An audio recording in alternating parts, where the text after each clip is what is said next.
Pernikahan yang tak diinginkan. Bab 493. Din duduk bersandar pada pilar marmer Masjidil Haram, sedikit menjauh dari lalu lalang jamaah.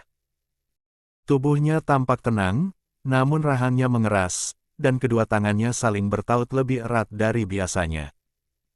Dia menunggu detak di dadanya mereda sebelum akhirnya berbisik pada sosok di sampingnya. "Papa yang ngajak Saddam untuk umroh juga?" Tanyanya pelan, nyaris berbaur dengan suara langkah orang-orang dan dengung doa yang tak pernah putus. Pak Argatama menoleh. Wajah tua itu tetap menyimpan senyum yang sama, senyum yang tidak tergesa dan tidak pula menyimpan kecurigaan. "Enggak, nak," jawabnya lembut. "Papa gak ngajak." Din menghela napas tipis, menunggu kelanjutan. Waktu itu Saddam datang ke panti, nengok papanya. "Kami ngobrol sebentar.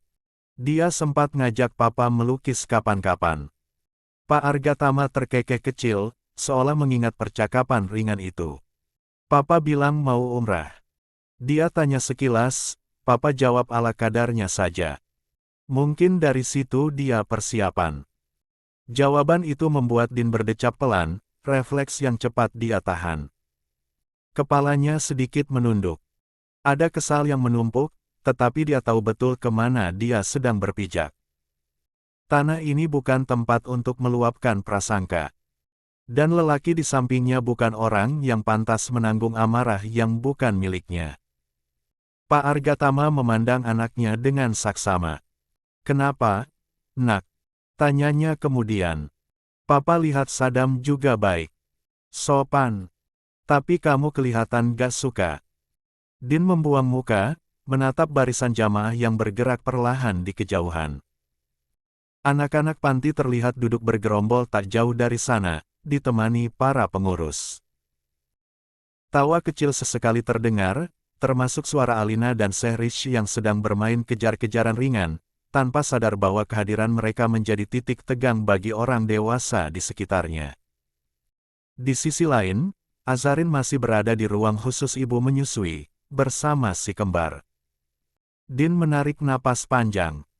"Papa tahu kan, Masjidil Haram ini tempat menahan diri," katanya pelan. "Makanya aku tahan. Tapi jujur, aku risih." Pak Argatama tidak memotong. Dia membiarkan anaknya menyusun kalimatnya sendiri. "Beberapa hari ini dia sering muncul." Lanjut Din.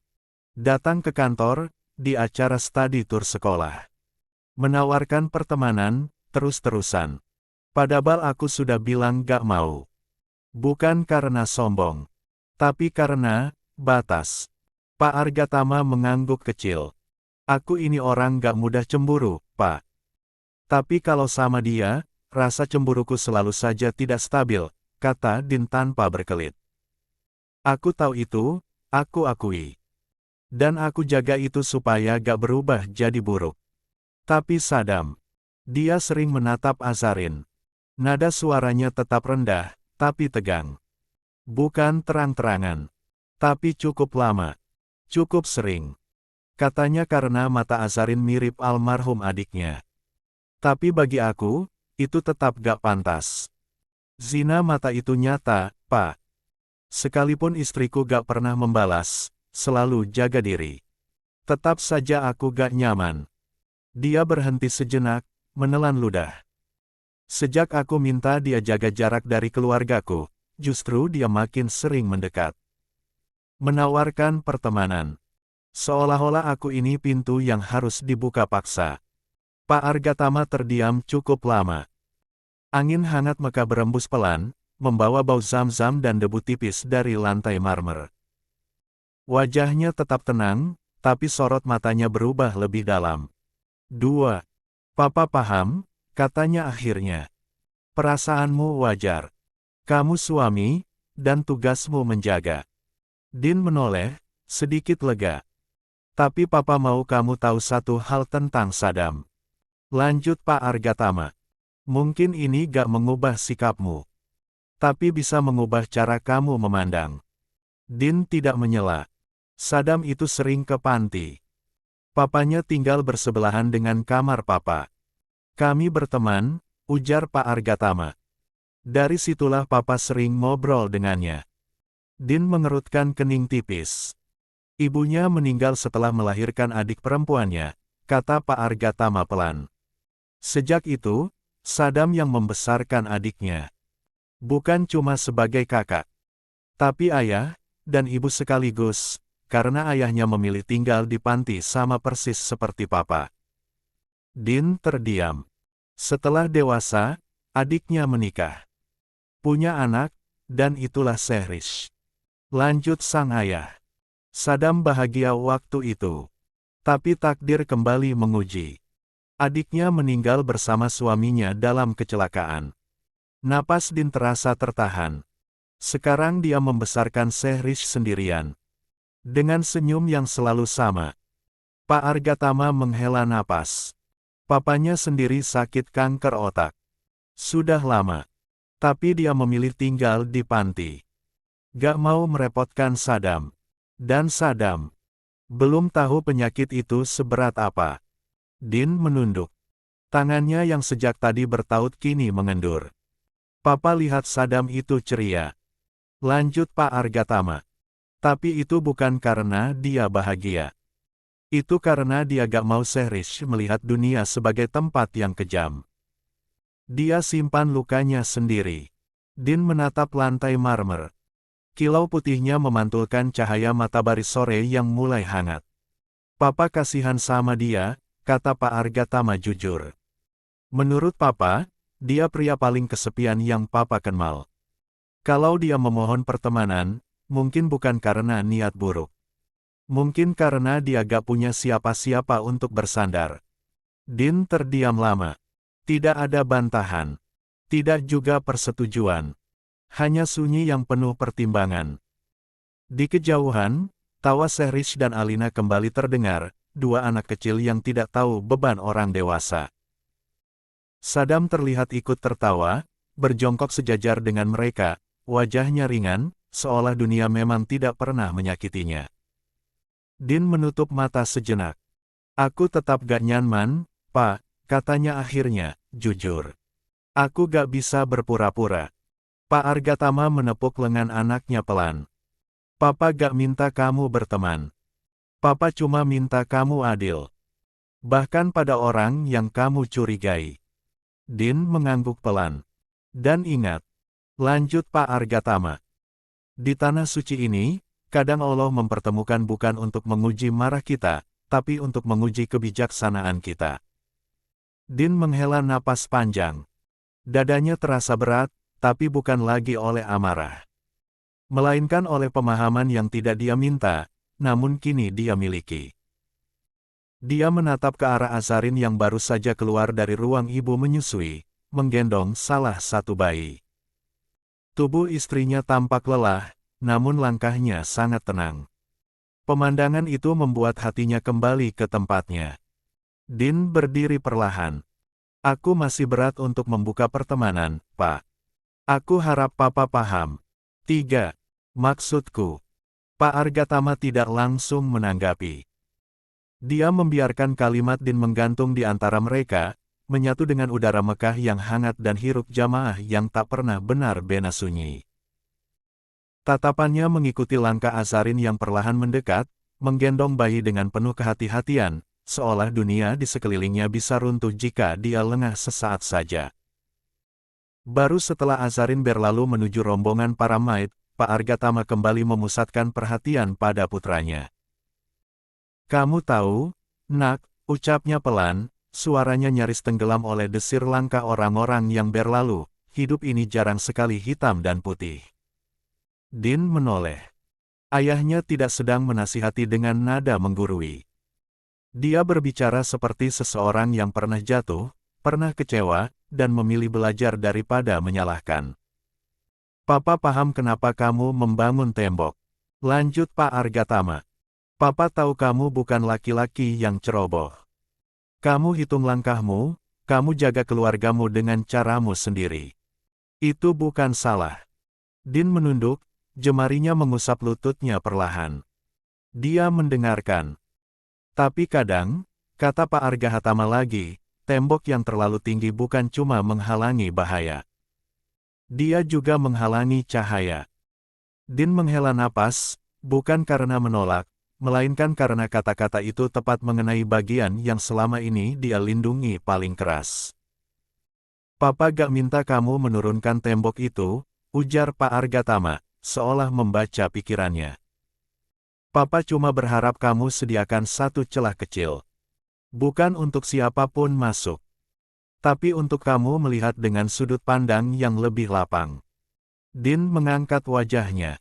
Di mata ayahnya tidak ada tuntutan, hanya harap yang sederhana. Kamu takut kehilangan. Lanjut Pak Argatama lembut.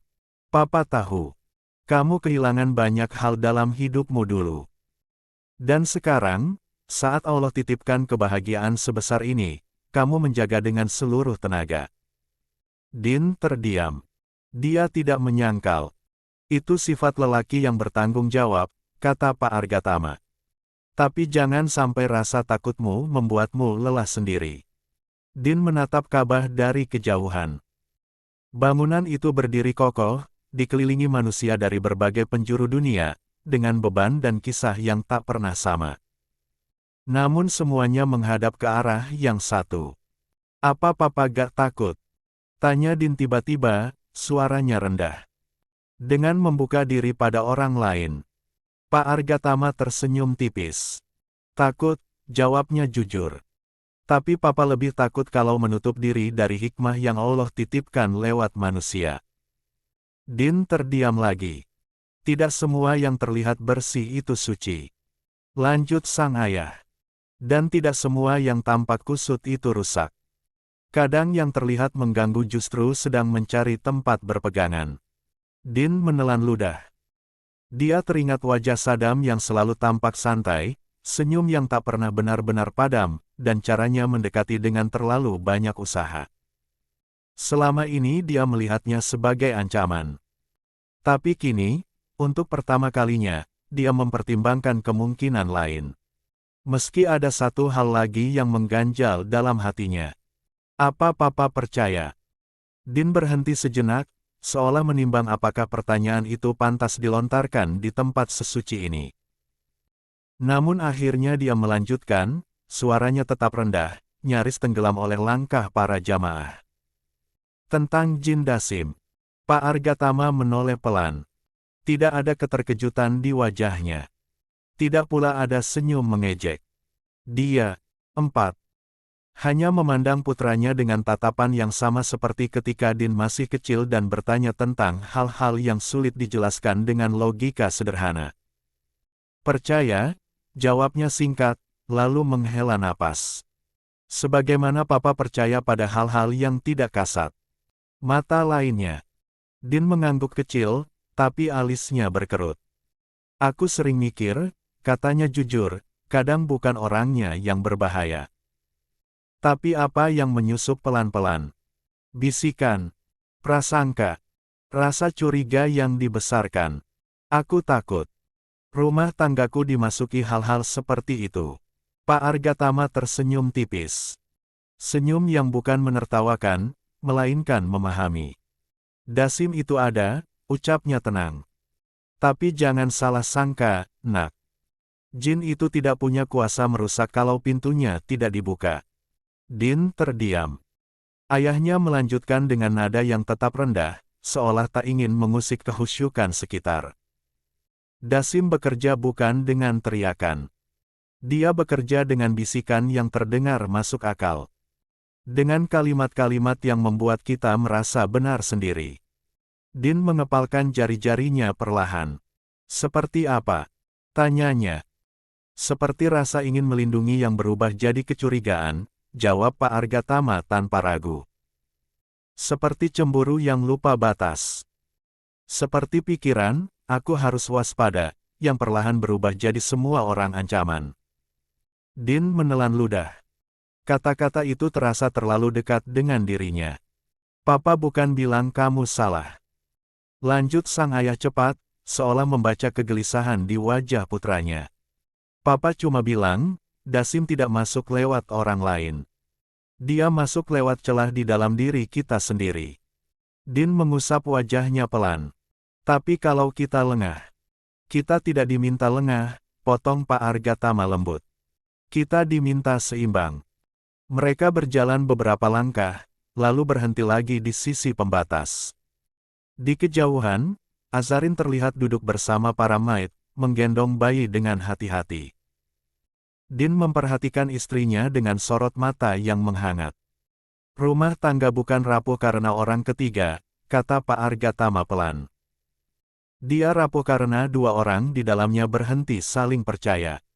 Din mengangguk perlahan. Dan Dasim. Lanjut Pak Argatama. Paling senang ketika suami merasa paling benmar, dan istri merasa paling disalahpahami. Din terdiam lama. Suara di sekeliling terasa menjauh. Yang tersisa hanya kata-kata itu, bergema pelan namun dalam. Aku takut kehilangan, akunya akhirnya. Azarin terlalu berharga buatku. Pak Argatama tersenyum, kali ini lebih hangat. Takut kehilangan itu wajar. Tapi jangan biarkan rasa takutmu membuatmu lupa satu hal. Apa? Bahwa istrimu memilihmu dengan sadar. Pak Argatama menatap Din penuh arti. Dan sampai hari ini, dia masih memilihmu. Din menoleh ke arah Azarin lagi. Istrinya sedang membetulkan jilbab, lalu menatap pada Alina yang berlari kecil menghampirinya. Dia tahu Azarin sedang tersenyum, terlihat dari mata yang menyipit di antara ujung. 5. Cadar. Kalau kamu menjaga hatimu. Lanjut lelaki paruh baya itu. Dasim tidak punya tempat. Jin itu hidup dari kecurigaan. Dari prasangka. Dari api kecil yang dibiarkan menyala. Din menghela napas panjang. Dadanya terasa lebih lapang, meski tidak sepenuhnya ringan. Jadi Papa gak melihat Saddam sebagai ancaman. Tanyanya lagi, kali ini lebih pelan. Pak Argatama tidak langsung menjawab. Dia menatap sekeliling, memastikan tak ada yang terlalu dekat, lalu berkata, Papa melihat dia sebagai manusia. Dengan luka. Dengan kesepian. Dengan caranya sendiri untuk bertahan. Din terdiam. Apakah itu berarti kamu harus dekat dengannya? Tidak. Lanjut Pak Argatama tegas namun tetap lembut. Apakah itu berarti kamu harus membuka rumahmu? Tidak juga. Lalu apa yang harus kulakukan? Tanya Din. Jaga adab, jawab Pak Argatama. Jaga sikap. Jaga niat. Din mengangguk. Dan yang paling penting, tambahnya, jaga hatimu dari prasangka berlebihan. Karena disitulah Dasim paling suka bersembunyi. Din menunduk, memejamkan mata sejenak. Dia merasakan sesuatu yang aneh, bukan penyesalan, bukan pula kemarahan. Lebih seperti kesadaran yang datang pelan-pelan, tidak diminta, tapi dibutuhkan. Insya Allah, aku akan mencoba, walaupun masih belum nyaman, katanya jujur. Pak Argatama menepuk punggung tangan putranya pelan. Itu sudah cukup dewasa. Beberapa saat kemudian, Azarin menghampiri mereka. Mas, katanya lembut, bayinya sudah tenang. Kita bisa kembali ke hotel. Din mengangguk. Dia berdiri, lalu secara refleks mengulurkan tangan pada istrinya. Azarin menyambutnya tanpa ragu. Sentuhan itu singkat, sopan, namun penuh rasa aman. Di kejauhan, Saddam terlihat menggendong Sehrish, tertawa kecil saat keponakannya menunjuk sesuatu dengan antusias. Din menangkap pemandangan itu sekilas. Tidak ada lagi gejolak besar di dadanya. Masih ada jarak, masih ada waspada. Tapi dia tidak lagi merasa terancam. Mereka berjalan meninggalkan area itu bersama rombongan. Langkah Din terasa lebih mantap. Bukan karena semua keraguan lenyap, melainkan karena dia kini tahu, menjaga rumah tangga bukan soal melawan semua yang datang, melainkan tentang menguatkan fondasi di dalam. Tanpa disadari Din, Saddam melihat pemandangan itu dengan senyum getir, namun hanya sekilas, dia kembali memancarkan senyum lebar saat matanya beradu dengan Sehrish. Kamar hotel itu terasa sejuk begitu pintu tertutup. Pendingin ruangan berdengung halus, kontras dengan panas Mekah yang sejak siang menyengat kulit. Azarin meletakkan tas kecilnya di meja, lalu membantu Mbak Santi membaringkan Zayan dan Zamira di boks bayi. Kedua bayi itu masih tampak gelisah, kaki kecil mereka bergerak pelan, napas naik turun belum sepenuhnya tenang. Din berdiri sejenak di dekat jendela, menatap keluar. Dari lantai tinggi itu, Masjidil Haram terlihat seperti lautan cahaya putih. Jamaah terus berdatangan, seolah tak pernah habis. Azarin mendekat, suaranya diturunkan. "Mas," katanya pelan, "aku mau tanya." Din menoleh. "Kenapa, sayang? Kenapa? Saddam bisa ada di Mekah di waktu yang sama dengan kita?" Azarin bertanya hati-hati, tanpa nada menuduh. Lebih seperti kebingungan yang sejak tadi dia simpan. Din menangkap arah pertanyaan itu. Dia tahu, istrinya bukan sedang cemburu. Azarin hanya tidak nyaman. Sejak awal dia memang menjaga jarak, bukan karena takut, tapi karena ingin menjaga adab dan ketenangan. "Bukan papa yang ngajak," jawab Din singkat, nada suaranya datar dan tenang. "Kebetulan saja. Mungkin jadwalnya berdekatan." Azarin menatapnya sejenak, memastikan tak ada hal lain di balik jawaban itu. Dia tidak mendesak. Dia tahu, kalau memang ada yang perlu dia tahu, Din akan mengatakannya. Dan kalau tidak, berarti memang tak penting. Dia mengangguk pelan. "Aku tadi minta balik ke hotel bukan karena capek," ujarnya jujur. "Aku cuma gak nyaman aja."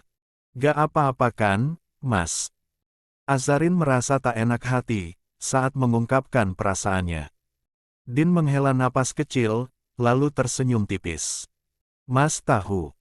Tapi sejauh tadi dia gak aneh." Lanjut Azarin cepat, seolah ingin adil. "Dia fokus ke Sehrish sama Alina. Gak mendekat ke rombongan kita juga." "Dan itu sudah cukup," jawab Din.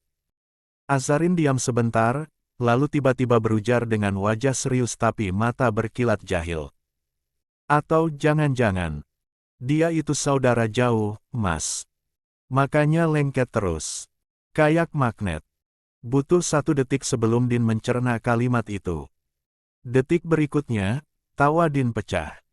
Bukan tawa kecil. Dia tertawa lepas, bahunya naik turun, sampai harus bersandar ke jendela kaca.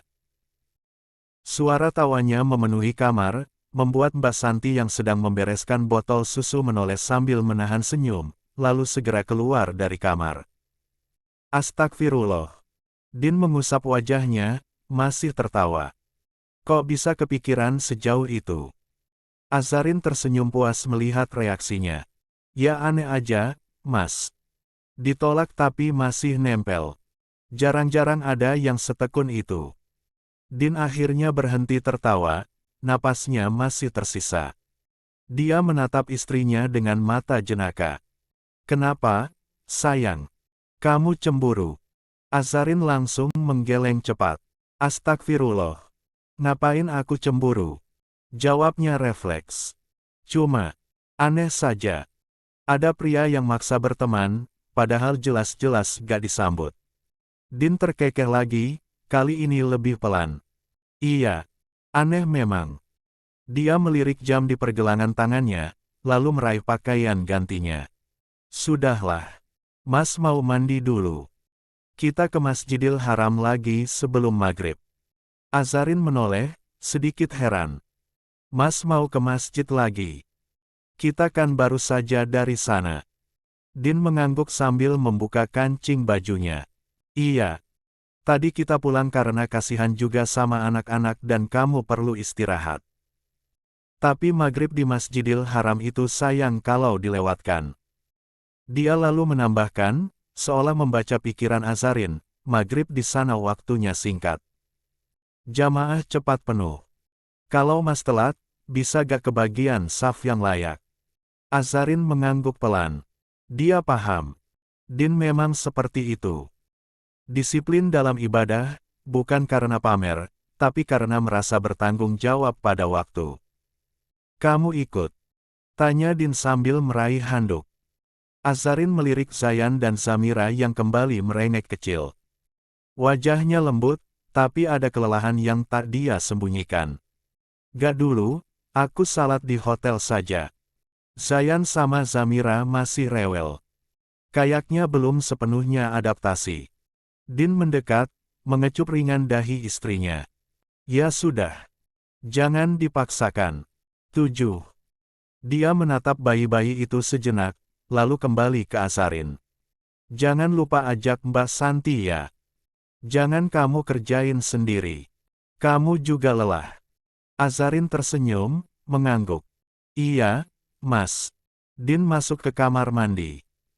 Suara air mengalir terdengar, menandai kesiapannya kembali ke masjid. Bukan karena dia ingin lari dari hotel, tapi karena baginya, salat maghrib berjamaah di Masjidil Haram adalah cara menutup hari dengan benar, dengan hati yang ditenangkan, sebelum malam benar-benar jatuh. Azarin menunggu sampai suara pintu kamar mandi tertutup rapat sebelum kembali fokus pada bayi-bayi itu. Sesekali membacakan salawat atau sekedar mengajak berbicara seakan si kembar sudah paham apa yang dikatakan Azarin. Tak berselang lama, Din sudah keluar dan mengenakan pakaian bersih. Dia tersenyum hangat melihat anak dan istrinya yang berada di atas kasur.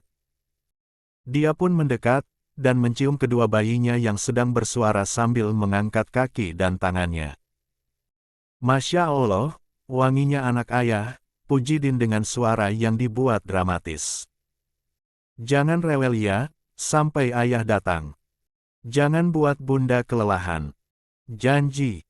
Dia mengulurkan jari kelingkingnya dan ditautkan ke jari-jari anaknya. Detik itu juga Azarin tertawa kecil melihat tingkah Din. Dia pun segera mencium kepala Azarin yang masih berbalut jilbab.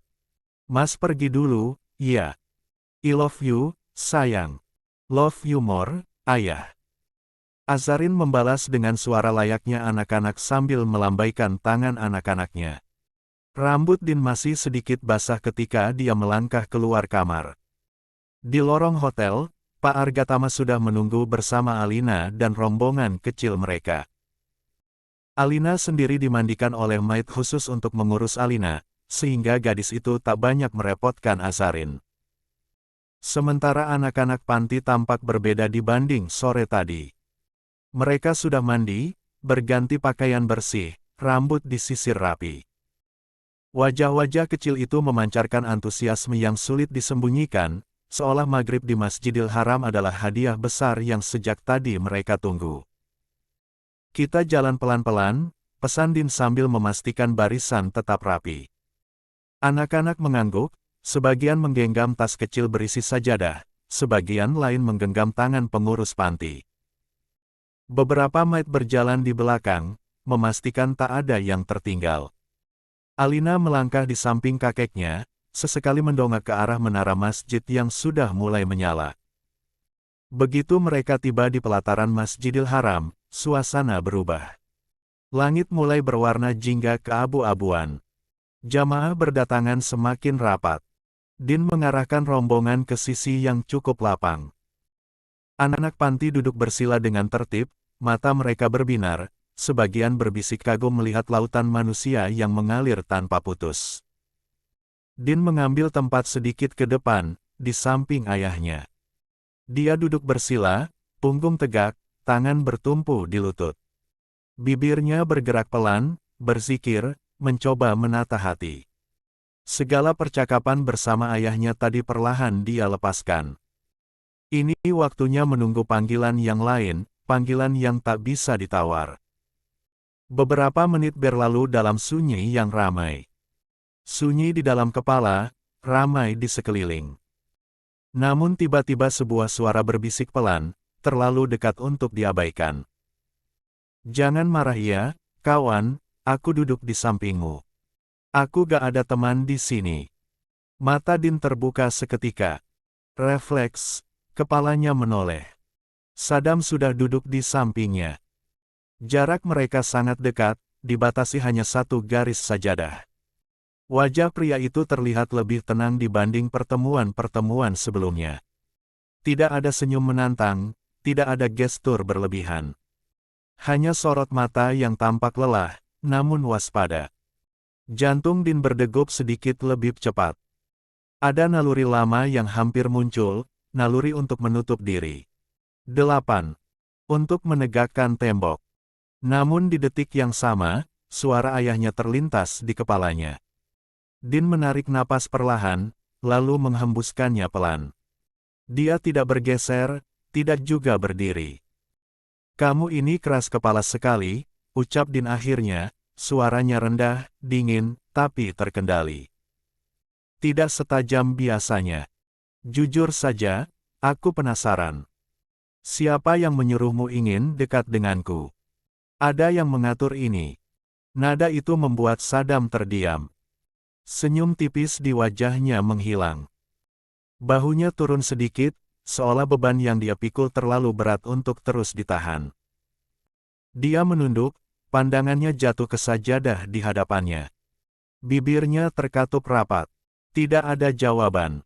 Tidak ada bantahan. Kenapa diam? Gak bisa jawab. Tanya Din tegas, meski suaranya berbisik. Jika kamu bisa menjawab dengan masuk akal, maka aku akan mempertimbangkan untuk menjadi temanku. 9. Azan maghrib menggema dengan tegas, memotong sisa-sisa percakapan yang tak pernah benar-benar dimulai. Din menutup matanya, membiarkan kalimat yang sempat dia lontarkan pada Saddam menggantung tanpa jawaban. Tidak ada bantahan, tidak ada klarifikasi. Hanya keheningan yang terasa semakin berat ketika takbir dikumandangkan dan semua jamaah berdiri serempak. Din meluruskan saf, berdiri sejajar dengan ayahnya. Di sisi lain, Saddam berdiri tanpa berkata apapun, bahunya tegak, pandangannya lurus ke depan. Selama salat berlangsung, Din berusaha memusatkan diri. Dia mengatur napas, mengikuti setiap gerakan imam, menahan pikirannya agar tidak melayang ke hal-hal yang seharusnya tidak dia bawa ke dalam salat. Namun, meski lisannya melafalkan doa, pikirannya tak sepenuhnya kosong. Dia sadar, Saddam tidak menjawab bukan karena menantang. Ada sesuatu pada sikap diam itu. Sesuatu yang membuat Din justru merasa tidak nyaman, karena dia lebih terbiasa menghadapi perlawanan daripada keheningan yang pasrah. Rakaat demi rakaat berlalu. Suara imam tenang dan jelas. Din menunduk, bersujud, duduk di antara dua sujud dengan perasaan yang sulit dia beri nama. Ada ketegangan yang tidak meledak, ada kesal yang tidak menemukan sasaran. Dan di atas semua itu, ada kesadaran penuh bahwa dia sedang berada di tempat yang tidak mengizinkan hatinya berisik terlalu lama. Salat usai dengan salam. Jamaah mulai bergerak, berdiri, merapikan barang-barang, sebagian langsung beranjak keluar, sebagian lain tetap duduk berzikir. Din memilih berzikir dengan khusyuk sambil menunggu waktu salat Isya, begitupun dengan Saddam yang memilih tadarus Al-Quran. Hingga tak terasa, waktu berputar lebih cepat. Setelah salat Isya, zikir dan berdoa, dia berdiri lebih dulu. Fokusnya kembali pada tanggung jawab yang dia bawa sejak awal perjalanan ini. Semua tetap bareng, ya, ucapnya sambil memberi isyarat pada anak-anak panti. Jangan ada yang jalan sendiri. Anak-anak itu mengangguk patuh. Wajah-wajah kecil mereka masih dipenuhi semangat meski hari sudah mulai gelap. Sebagian mendekat ke Din, berebut perhatian, berebut cerita. Ada yang bertanya tentang menara masjid, ada yang menunjuk ke arah jamaah dari negara lain, ada pula yang sudah mulai membicarakan rencana esok hari. Paman Din, besok kita kemana? Tanya seorang anak laki-laki dengan logat Arab yang masih kental, matanya berbinar. Din tersenyum tipis. Besok kita lihat-lihat sekitar dulu. Ada beberapa tempat bersejarah yang bisa dikunjungi. Tapi pelan-pelan, ya. Kita atur supaya semua bisa ikut. Ke Jabal Rahmah. Sahut yang lain cepat. Bisa, jawab Din. Kalau kondisinya memungkinkan. Anak-anak itu bersorak kecil, saling menepuk bahu, seolah perjalanan ini belum cukup memberi mereka kebahagiaan. Din menjawab satu persatu pertanyaan, menjelaskan dengan bahasa sederhana, memastikan mereka paham dan tidak berlebihan berharap. Anak-anak panti itu berasal dari Dubai.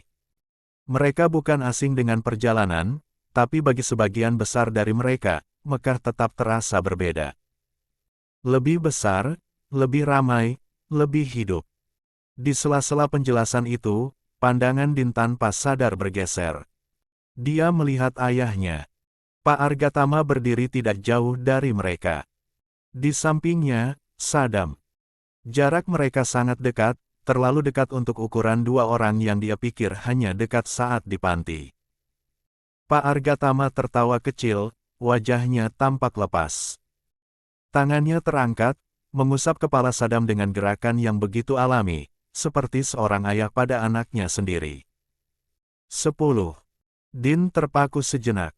Dia tidak mendengar apa yang dibicarakan keduanya. Tidak tahu apa yang membuat ayahnya tertawa begitu ringan. Yang dia lihat hanya gestur itu. Usapan kepala. Senyum tulus. Dan ekspresi Sadam yang berubah drastis dibandingkan beberapa menit lalu. Sadam tertawa. Bukan tawa dibuat-buat, bukan senyum sopan yang biasa dia pasang. Itu tawa yang benar-benar sampai ke mata. Wajahnya terlihat lebih muda, lebih ringan. Seolah beban yang tadi menundukkan kepalanya kini dilepaskan, meski hanya sementara. Dada Din mengencang. Dia segera mengalihkan pandangannya kembali ke anak-anak panti, namun sudut matanya masih sesekali mencuri arah itu. Ada rasa aneh yang muncul, bukan marah, bukan cemburu, melainkan sesuatu yang lebih sulit dia akui, bingung. Paman Din. Suara kecil menarik perhatiannya lagi. Kalau besok, kita boleh beli oleh-oleh. Din tersenyum lagi, kali ini sedikit lebih lebar. Boleh. Tapi secukupnya. Ingat, kita masih harus bawa pulang dengan rapi. Anak itu mengangguk puas. Sementara itu, di belakangnya, tawa ayahnya terdengar lagi. Din menelan ludah. Dia tahu betul ayahnya. Pak Argatama bukan orang yang mudah akrab. Dia ramah, iya, tapi tidak sembarang membuka ruang sedekat itu. Jika ayahnya bisa tertawa seperti itu bersama Sadam, berarti ada sesuatu yang dia lihat, sesuatu yang mungkin luput dari pandangan Din. Din menghela napas perlahan. Dia memijat tengkuknya sendiri, mencoba melepaskan ketegangan yang kembali merayap. Paman Din, Paman Din. Seorang anak perempuan menyentuh ujung lengan bajunya. Kita masih di sini berapa hari di sini? Beberapa hari lagi, jawab Din. Makanya kita atur supaya kalian bisa mengunjungi tempat-tempat indah di sini. Anak-anak itu kembali berbisik satu sama lain, membicarakan rencana-rencana kecil mereka. Din mendengarkan sambil setengah hati, pikirannya kembali melayang pada pemandangan tadi. Ayahnya dan Sadam. Kedekatan yang terasa terlalu hangat. Din menoleh lagi. Kali ini, ayahnya sudah tidak tertawa. Mereka berdiri berdampingan, Pak Argatama berbicara dengan tenang, Sadam mendengarkan dengan kepala sedikit menunduk. Tidak ada lagi sentuhan, tidak ada lagi tawa. Hanya dua orang dewasa yang berdiri di tengah keramaian Masjidil Haram, seolah dunia di sekitar mereka menyempit. Din menegakkan bahunya. Dia mengingat pesan ayahnya sore tadi. Tentang kebijaksanaan. Tentang Sadam yang menurut ayahnya pria yang baik. Dia kembali fokus. Baik, sekarang kita jalan pelan-pelan, katanya pada anak-anak panti. Pegang tangan temannya. Jangan sampai terpisah. Mereka mulai bergerak, dan meninggalkan area salat. Din berjalan di depan, sesekali menoleh memastikan barisan tetap rapi. Di belakang, pengurus panti dan para maid membantu mengawasi. Saat mereka melangkah keluar, Din merasakan kehadiran Sadam lagi. Bukan di sampingnya, bukan juga terlalu dekat. Namun cukup terasa. Dia tidak menoleh. Tidak ingin memperpanjang apapun malam ini. Yang dia tahu, malam itu tidak berjalan seperti yang dia bayangkan. Bukan tentang Saddam yang kembali menyapa, bukan tentang percakapan lanjutan. Justru tentang dirinya sendiri. Tentang bagaimana dia mulai menyadari bahwa tembok yang dia bangun begitu tinggi mungkin telah membuatnya lupa melihat sisi lain dari 11. Manusia. Namun kesadaran itu tidak serta-merta mengubah sikapnya. Din tetap Din. Pria yang menjaga keluarganya dengan penuh kewaspadaan. Pria yang mencintai istrinya dengan cara yang sangat protektif. Pria yang akan selalu memasang pagar sebelum orang lain sempat melangkah terlalu dekat. Di belakangnya, Masjidil Haram kembali dipenuhi jamaah. Lampu-lampu menyala terang. Sementara itu anak-anak panti berjalan sambil tertawa kecil, saling berbagi cerita tentang apa yang mereka lihat dan rencanakan untuk esok hari. Din menjawab beberapa pertanyaan, mengingatkan agar tidak berlarian, memastikan semua tetap bersama. Dia menjalankan perannya dengan baik, meski pikirannya belum sepenuhnya tenang. Malam berlalu tanpa kejadian berarti. Setelah kembali ke hotel, Din memastikan semua anak-anak panti sudah masuk kamar masing-masing. Dia hanya sempat melihat Azarin masih mengaji. Dia sengaja tak mengusik, karena pikirannya pun juga lelah setelah bertemu Saddam.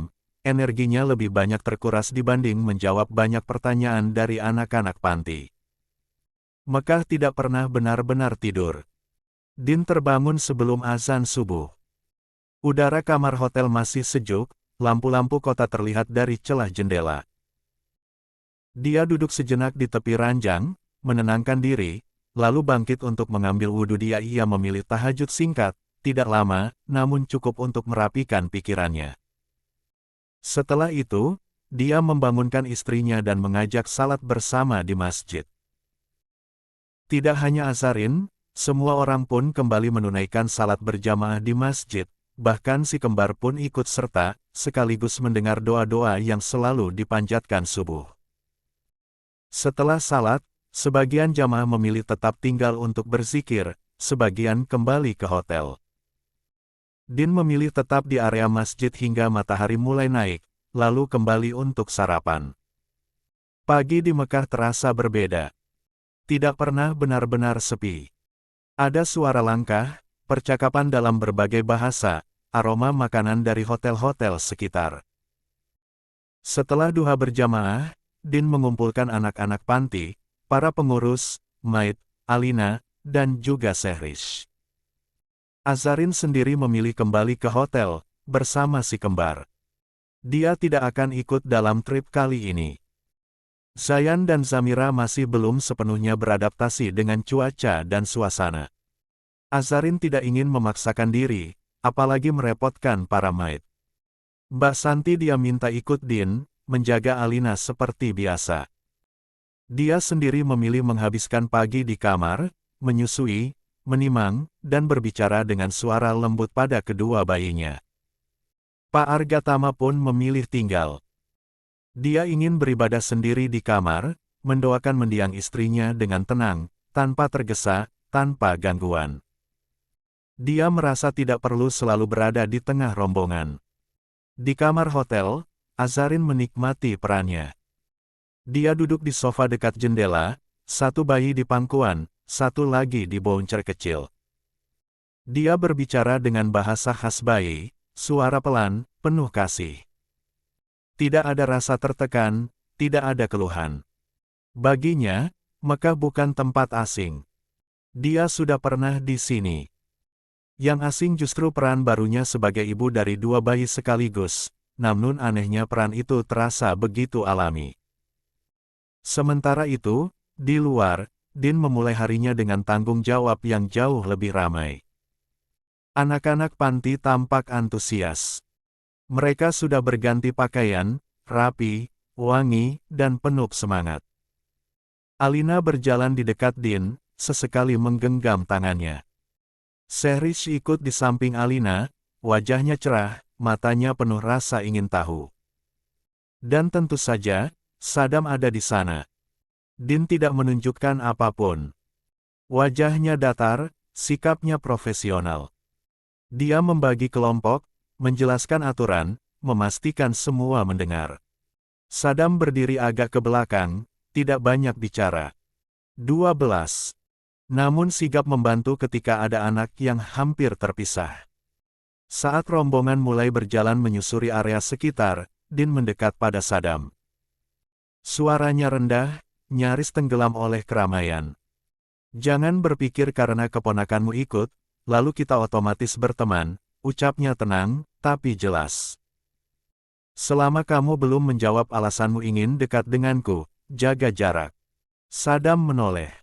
Tidak tampak tersinggung. Justru bibirnya melengkung miring, seperti menahan tawa. Aku juga sudah tidak tertarik menawarkan pertemanan, balasnya santai. Tanpa ikatan apapun, kita sudah sering dipertemukan di waktu yang sama. Jadi buat apa repot-repot memberi nama? Din menatap lurus ke depan. Lagi pula, lanjut Sadam ringan. Papamu sudah lebih dulu menganggapku temanmu. Jadi mungkin aku ini teman yang tidak perlu diresmikan. Dia tertawa kecil, pendek. Din mendengkus. Dia memilih tidak menanggapi, langsung mengalihkan fokus pada anak-anak. Namun di dalam hatinya, dia kesal. Bukan pada kata-kata Sadam, melainkan pada kenyataan bahwa lelaki itu selalu punya cara untuk tidak terlihat terpojok. Perjalanan pagi itu diwarnai kejadian-kejadian kecil. Salah satu anak panti tiba-tiba berhenti karena sandal barunya terlepas. Din refleks jongkok, membantu memasangkannya. Di saat yang sama, Sehrish berlari kecil ke arah Alina, tidak melihat botol minum yang tergeletak di lantai. Botol itu menggelinding tepat ke arah kaki Din. Din refleks menggeser langkah, namun Sadam justru lebih cepat. Dia menahan botol itu dengan ujung sandalnya, lalu mengangkatnya sambil tersenyum. Kalau jatuh, bisa bahaya, katanya ringan, menyerahkan botol itu ke Din. Din menerimanya tanpa menatap. Beberapa menit kemudian, Alina tertawa karena Sehrish salah menyebut nama tempat. Anak-anak panti ikut tertawa. Din hanya menggeleng kecil, tapi sudut bibirnya nyaris bergerak. Dia cepat-cepat menahan ekspresi itu. Maskulin, dingin, acuh. Dia mempertahankan semuanya. Namun pagi itu berjalan lebih lancar dari yang dia perkirakan. Anak-anak tertib, suasana menyenangkan. Dan di tengah keramaian itu, Din kembali menyadari satu hal yang membuatnya tidak nyaman, bekerja bersama Sadam, meski tanpa kata, terasa efektif. Kesadaran itu membuatnya semakin waspada. Dia tahu, perjalanan ini belum selesai. Dan pertemuannya dengan Sadam, sekali lagi, bukan kebetulan yang sederhana. Kita ke sana dulu, ujar Din sambil menunjuk pelataran luas Masjidil Haram yang dipenuhi burung merpati. Pelan-pelan. Jangan lari. Paman Din, burungnya banyak banget. Seru salah satu anak panti. Komunikasi mereka semua menggunakan bahasa Arab, dan tentu saja Alina paham 3 bahasa sekaligus, Arab, Inggris dan Indonesia, sehingga dia tak merasa keheranan. Kecuali Sadam yang akan berbicara menggunakan bahasa Inggris pada Din. Iya, jawab Din. Tapi mereka bukan mainan. Lihat saja, jangan dikejar. Anak-anak mengangguk, meski jelas menahan diri. Begitu sampai di area itu, burung-burung merpati berkerumun di lantai marmer, beberapa beterbangan rendah, sayapnya nyaris menyentuh kepala anak-anak. Teriakan kecil bercampur tawa langsung memenuhi udara. Paman, fotoin aku sama Alina. Pinta seorang anak perempuan. Din mengambil ponsel dari saku. Berdiri di situ. Jangan terlalu dekat burungnya. 13. Sementara itu, Sehrish yang sejak tadi berdiri di dekat Alina tiba-tiba melangkah terlalu cepat. Kakinya tersandung ujung sandalnya sendiri. Tubuh kecil itu oleng, lalu jatuh terduduk. Sehrish. Seru Alina panik. Belum sempat siapapun bergerak, Din sudah berbalik. Dia menurunkan tubuhnya cepat, satu tangan menopang pundak Sehrish, satu tangan lain menahan agar kepalanya tidak terbentur. Pelan-pelan, katanya refleks, suaranya lebih lembut dari yang dia sadari. Sehrish menatapnya dengan mata membulat, lalu bibirnya bergetar sebentar sebelum akhirnya tertawa kecil. Sakit? Tanya Din. Gadis kecil itu menggeleng, lalu tiba-tiba memeluk leher Din. Din terdiam sesaat. Tangannya refleks mengusap kepala Sehrish, menenangkan. Gerakan itu begitu alami sampai dia sendiri tidak menyadarinya.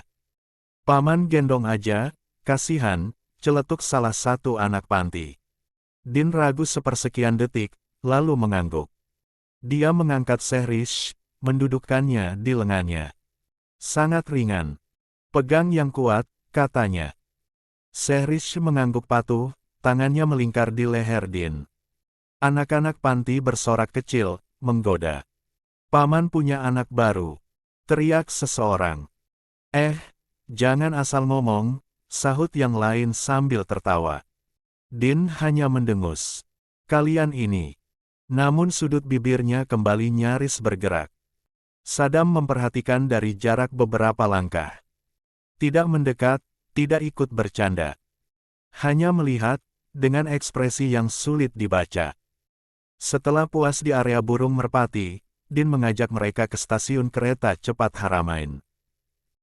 Bukan untuk perjalanan jauh, hanya naik satu rute pendek yang aman dan nyaman untuk anak-anak, sekaligus pengalaman baru. Kereta cepat. Mata anak-anak berbinar. Iya, jawab Din. Duduk manis. Jangan ribut. Paman Din sering naik. Tanya seorang anak. Cukup, jawabnya singkat. Di dalam kereta cepat itu, dunia seakan menyempit menjadi lorong panjang yang bergerak cepat. Anak-anak panti menempelkan wajah ke jendela kaca besar, mata mereka mengikuti garis-garis kota yang melesat, gedung, jalan, dan cahaya yang berganti dalam hitungan detik. Bahkan para maid dan pengurus panti tampak mengangkat ponsel seadanya, berusaha menangkap momen yang bagi mereka terasa seperti mimpi. Kayak pesawat tapi di darat. Seru seorang anak laki-laki dengan mata berbinar. Lalu dia tertawa kecil, suaranya jujur dan polos. Tapi kita gak pernah naik juga. Kalimat itu meluncur ringan, seolah tak mengandung apa-apa. Namun justru karena itulah, dada Din seperti diremas perlahan. Tangannya yang bertumpu di sandaran kursi mengencang tanpa dia sadari. Anak itu tidak sedang mengeluh. Tidak juga meminta. Dia hanya menyampaikan fakta hidupnya dengan cara yang paling sederhana. Din menelan ludah. Selama ini, kemewahan adalah hal biasa baginya. Terlalu biasa, sampai-sampai sering luput dari makna. Kursi empuk, jendela besar, kecepatan yang membuat waktu terasa singkat, semua itu adalah keseharian yang tidak pernah dia pertanyakan. Tapi di hadapannya kini, duduk anak-anak yang sejak lahir tidak 14. Pernah benar-benar diberi pilihan untuk merasakan hal serupa. Mereka tertawa bukan karena terbiasa, melainkan karena tak pernah menyangka bisa berada di sini. Ada rasa haru yang naik pelan, bukan seperti gelombang yang menghantam, tapi seperti air yang merembes, diam-diam memenuhi ruang di dada. Din berdiri di lorong, satu tangannya masih memegang sandaran kursi, satu tangan lain menopang tubuh kecil Sehrish yang tertidur di lengannya. Napas gadis kecil itu teratur, pipinya menempel di dada Din, hangat dan ringan.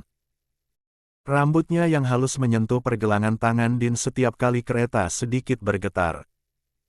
Dia bahkan tak sadar, sejak kapan Sehrish mulai terlelap. Namun tiba-tiba saja lamunannya terhenti ketika Alina menarik ujung bajunya. Ayah, bisik Alina pelan, seolah takut mengganggu penumpang lain. Sehrish tidur. Din menunduk, menatap wajah kecil itu. Bibirnya sedikit terbuka, alisnya rileks, seperti anak yang akhirnya merasa aman. Iya, sayang, jawab Din lirih. Lalu, tanpa sadar suaranya melembut lebih jauh, Alina mau digendong ayah juga. Alina menggeleng cepat. Tidak, ayah. Sehrish aja. Dia diam sejenak, lalu menambahkan dengan suara yang lebih pelan, seperti menyampaikan rahasia. Sehrish pernah bilang ke aku, kalau dia pengen dipeluk bunda katanya, kalau bunda ada di sini, pasti bunda akan sering peluk dia. Kalimat itu jatuh tepat di dada Din. Rasa nyeri yang tajam, cepat, lalu menyebar. Dia tersenyum tipis, namun senyum itu getir, seperti menahan sesuatu yang tidak boleh jatuh di depan anak-anak. Bayangan tentang kehidupan Sehrish berkelebat begitu saja.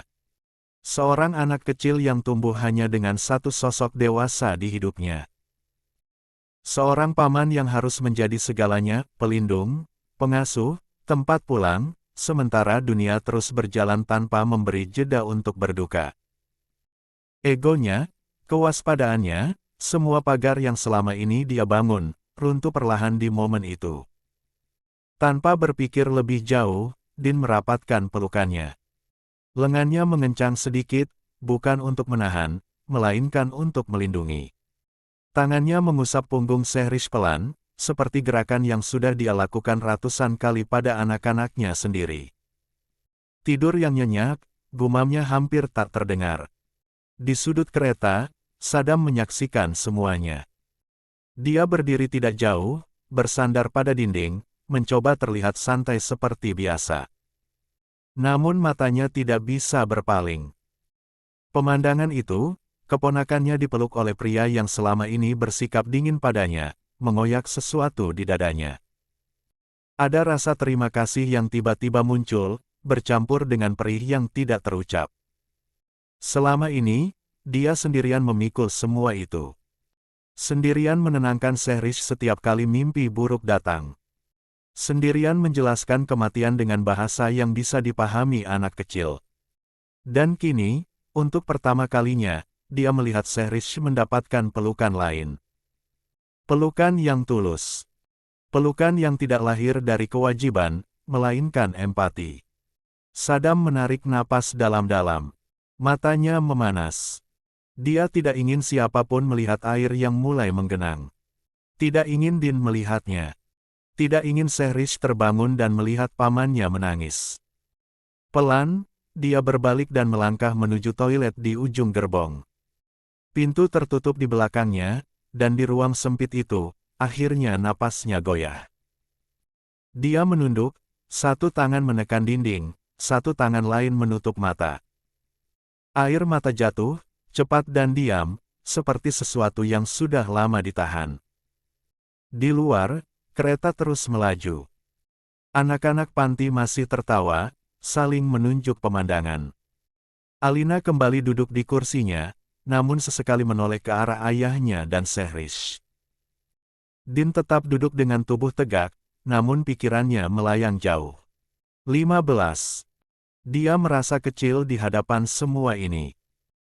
Betapa bersyukur dan bahagianya anak-anak panti, bahkan termasuk Sehrish yang begitu ceria, namun dia yakin ada duka yang tertinggal di memori mereka.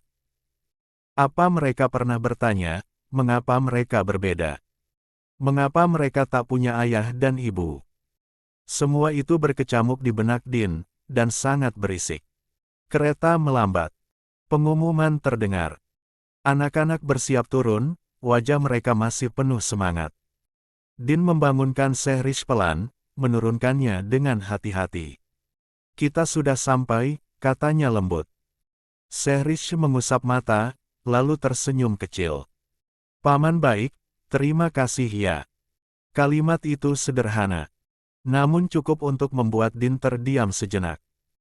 Ketika Saddam kembali dari toilet, wajahnya sudah lebih terkendali. Tidak ada yang tahu apa yang baru saja terjadi di balik pintu itu. Dia melangkah kembali ke rombongan, pandangannya bertemu sekilas dengan Din. Tidak ada kata. Tidak ada senyum. Namun ada sesuatu yang berbeda. Sesuatu yang belum selesai, namun juga tidak lagi sama. Namun Saddam mengabaikan semua perasaan yang berdesakan di dadanya. Dia tetap berada di barisan belakang, membantu Din dan para pengurus panti mengatur anak-anak. Menahan mereka agar tidak berlarian terlalu jauh, memastikan topi tetap terpasang, botol minum terisi, dan wajah-wajah kecil itu tetap berada dalam jangkauan pandang orang dewasa.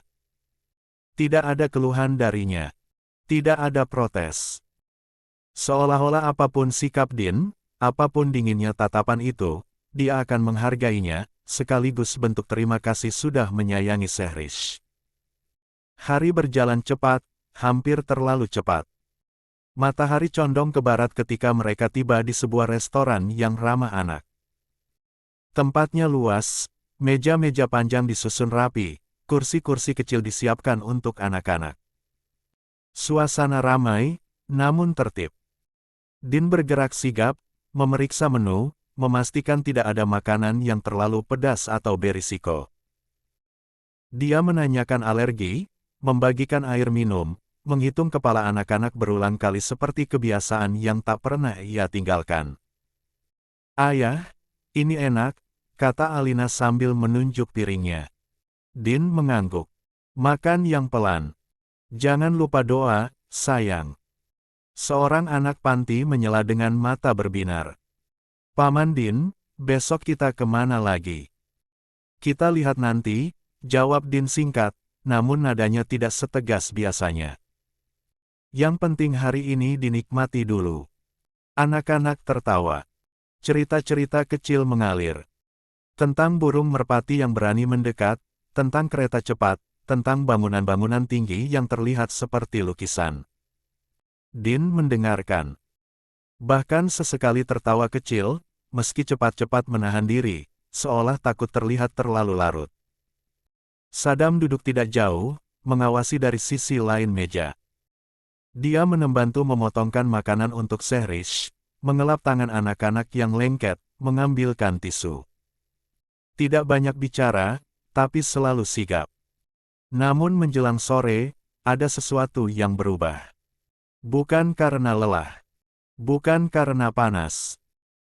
Melainkan karena sebuah detail kecil yang tertangkap oleh mata Din, detail yang seharusnya tidak penting, namun bagi Din, terasa seperti alarm yang berbunyi terlalu keras. Din melihat Sadam berdiri agak menjauh, ponsel menempel di telinga. Tubuhnya membelakangi rombongan, suara ditekan rendah. Tidak ada yang aneh, jika saja Din tidak melihat ekspresi itu. Wajah Sadam tidak ceria seperti biasanya. Tidak santai. Ada garis tegang di rahangnya, sorot mata yang waspada. Din tidak mendengar percakapannya. Namun cukup melihat bahasa tubuh itu saja, rasa curiga yang sejak awal dia pendam kembali naik ke permukaan. Beberapa menit kemudian, Sadam kembali, menyimpan ponsel di saku. Senyumnya muncul lagi, terlalu cepat, terlalu rapi. 16. Kita lanjut jalan sebentar sebelum balik. Tanyanya ringan, seolah tak ada apa-apa. Din menatapnya lama. Terlalu lama. Kau tadi bicara sama siapa? Tanya Din akhirnya. Suaranya rendah, datar. Aku bukan ingin menyelidiki setiap gerakanmu, tapi kau berjalan bersamaku, dan anak-anakku semua di sini. Dan sejak awal aku sudah menaruh curiga kepadamu, jadi wajar saja aku bertanya. Kamu telepon dengan siapa?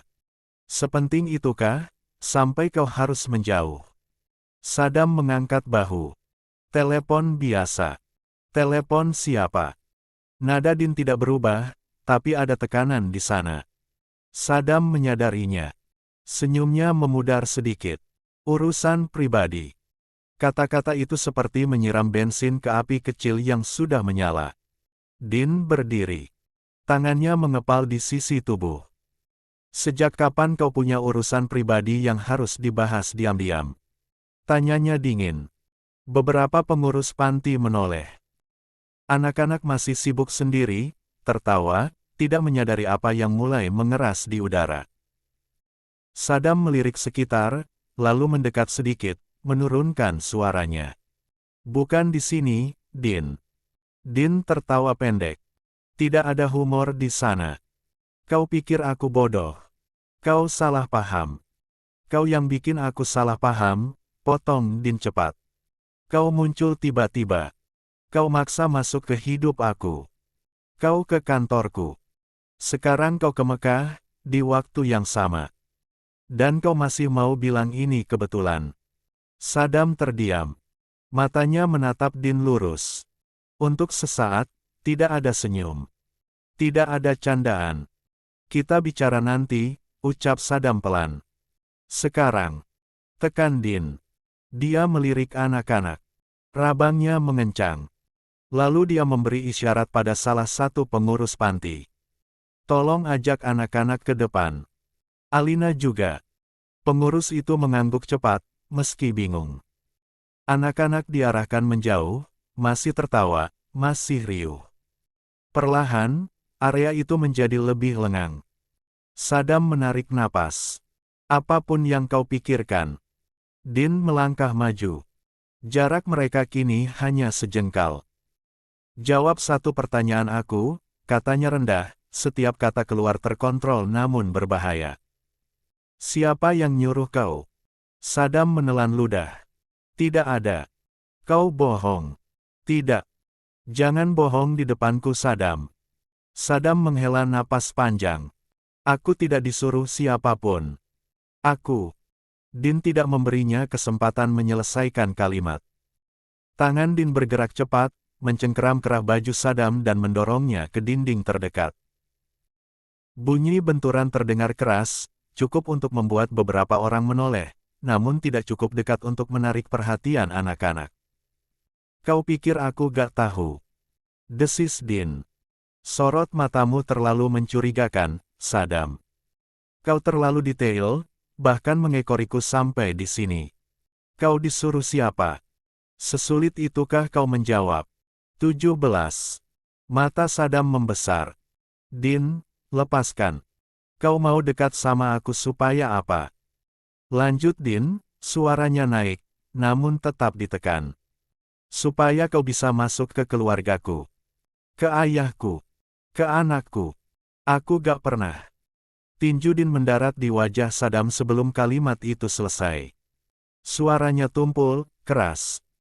Kepala Saddam terhuyung, tubuhnya hampir jatuh jika saja Din tidak masih mencengkeram kerah bajunya. Darah terasa di sudut bibir Saddam.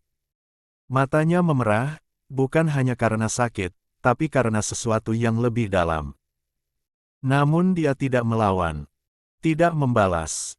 Tangannya tetap di sisi tubuh, gemetar. Jauhi aku. Kata Din dengan suara bergetar oleh amarah yang akhirnya lepas. Jauhi keluargaku, ayahku, dan anak-anakku. Kalau aku lihat kau sekali lagi di sekitar mereka. Dia berhenti. Rahangnya mengeras.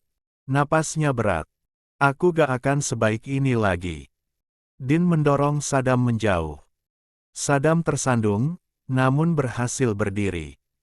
Dia mengusap darah di bibirnya dengan punggung tangan. Tatapannya bertemu dengan Din, lama, sunyi.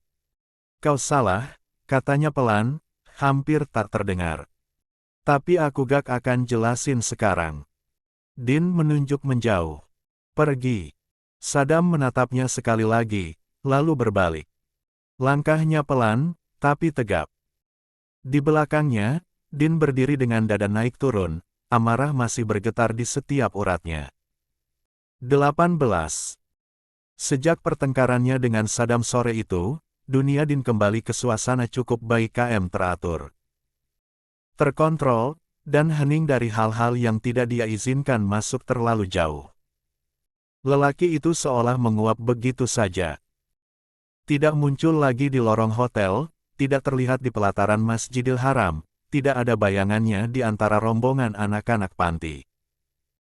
Seakan keberadaannya beberapa hari terakhir hanyalah selingan yang kini telah diputus dengan tegas. Namun ada satu hal yang tak bisa Din kendalikan sepenuhnya. Pertanyaan anaknya. Ayah. Suara Alina terdengar pelan suatu pagi, saat mereka bersiap keluar kamar hotel. Kenapa sekarang aku gak pernah lihat Sehrish?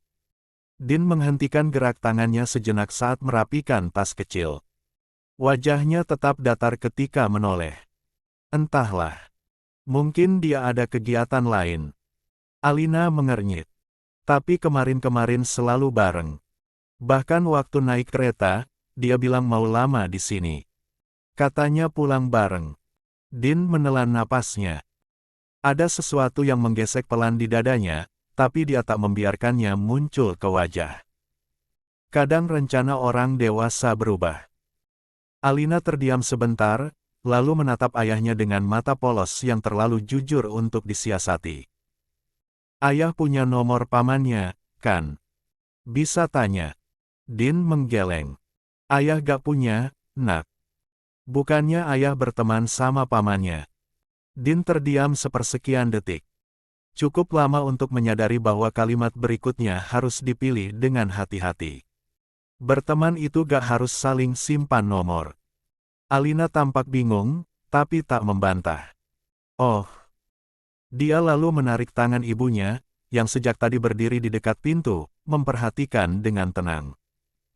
Bunda, Alina jarang lihat Sehrish. Kenapa ya? Azarin menunduk sedikit agar sejajar dengan putrinya. Di balik cadarnya, matanya lembut, suaranya tenang. Kadang Allah mempertemukan kita sebentar, lalu memisahkan lagi. Bukan karena kita berbuat salah, tapi karena ada rencana lain. Jadi Alina gak salah. Tidak, jawab Azarin cepat. Tidak sama sekali. Terus kenapa pamannya gak kesini lagi? Azarin terdiam sesaat. Dia tahu cerita versi Din. Tentang telepon yang disembunyikan. Tentang kecurigaan yang menumpuk. Tentang kemarahan yang akhirnya meledak. Namun semua itu bukan bahasa yang bisa dipahami anak kecil. Mungkin pamannya sedang ada urusan, katanya akhirnya. Atau sedang membantu orang lain. Alina tampak belum puas, tapi akhirnya mengangguk kecil. Kalau nanti ketemu lagi, Alina mau bilang kangen. Azarin tersenyum dengan matanya. Insya Allah. Tanpa jawaban yang benar-benar dia inginkan, Alina berlari kecil ke arah anak-anak panti yang sudah berkumpul di lorong. Tawanya kembali pecah, seolah pertanyaannya tadi tak lagi penting. Anak-anak memang seperti itu. Cepat sedih, cepat pula kembali bahagia. 19. Azarin melirik Din. Lelaki itu kini tampak tenang, terlalu tenang. Bahunya tegak, langkahnya pasti. Namun Azarin mengenalnya terlalu baik untuk tak menyadari ketegangan halus di sana. Dia tahu Din bukan pria yang mudah menyesal, tapi bukan pula pria yang kebal terhadap rasa bersalah. Sejak kehadiran Saddam dalam perjalanan umrah ini, Din lebih sering menahan diri. Menahan curiga. Menahan emosi.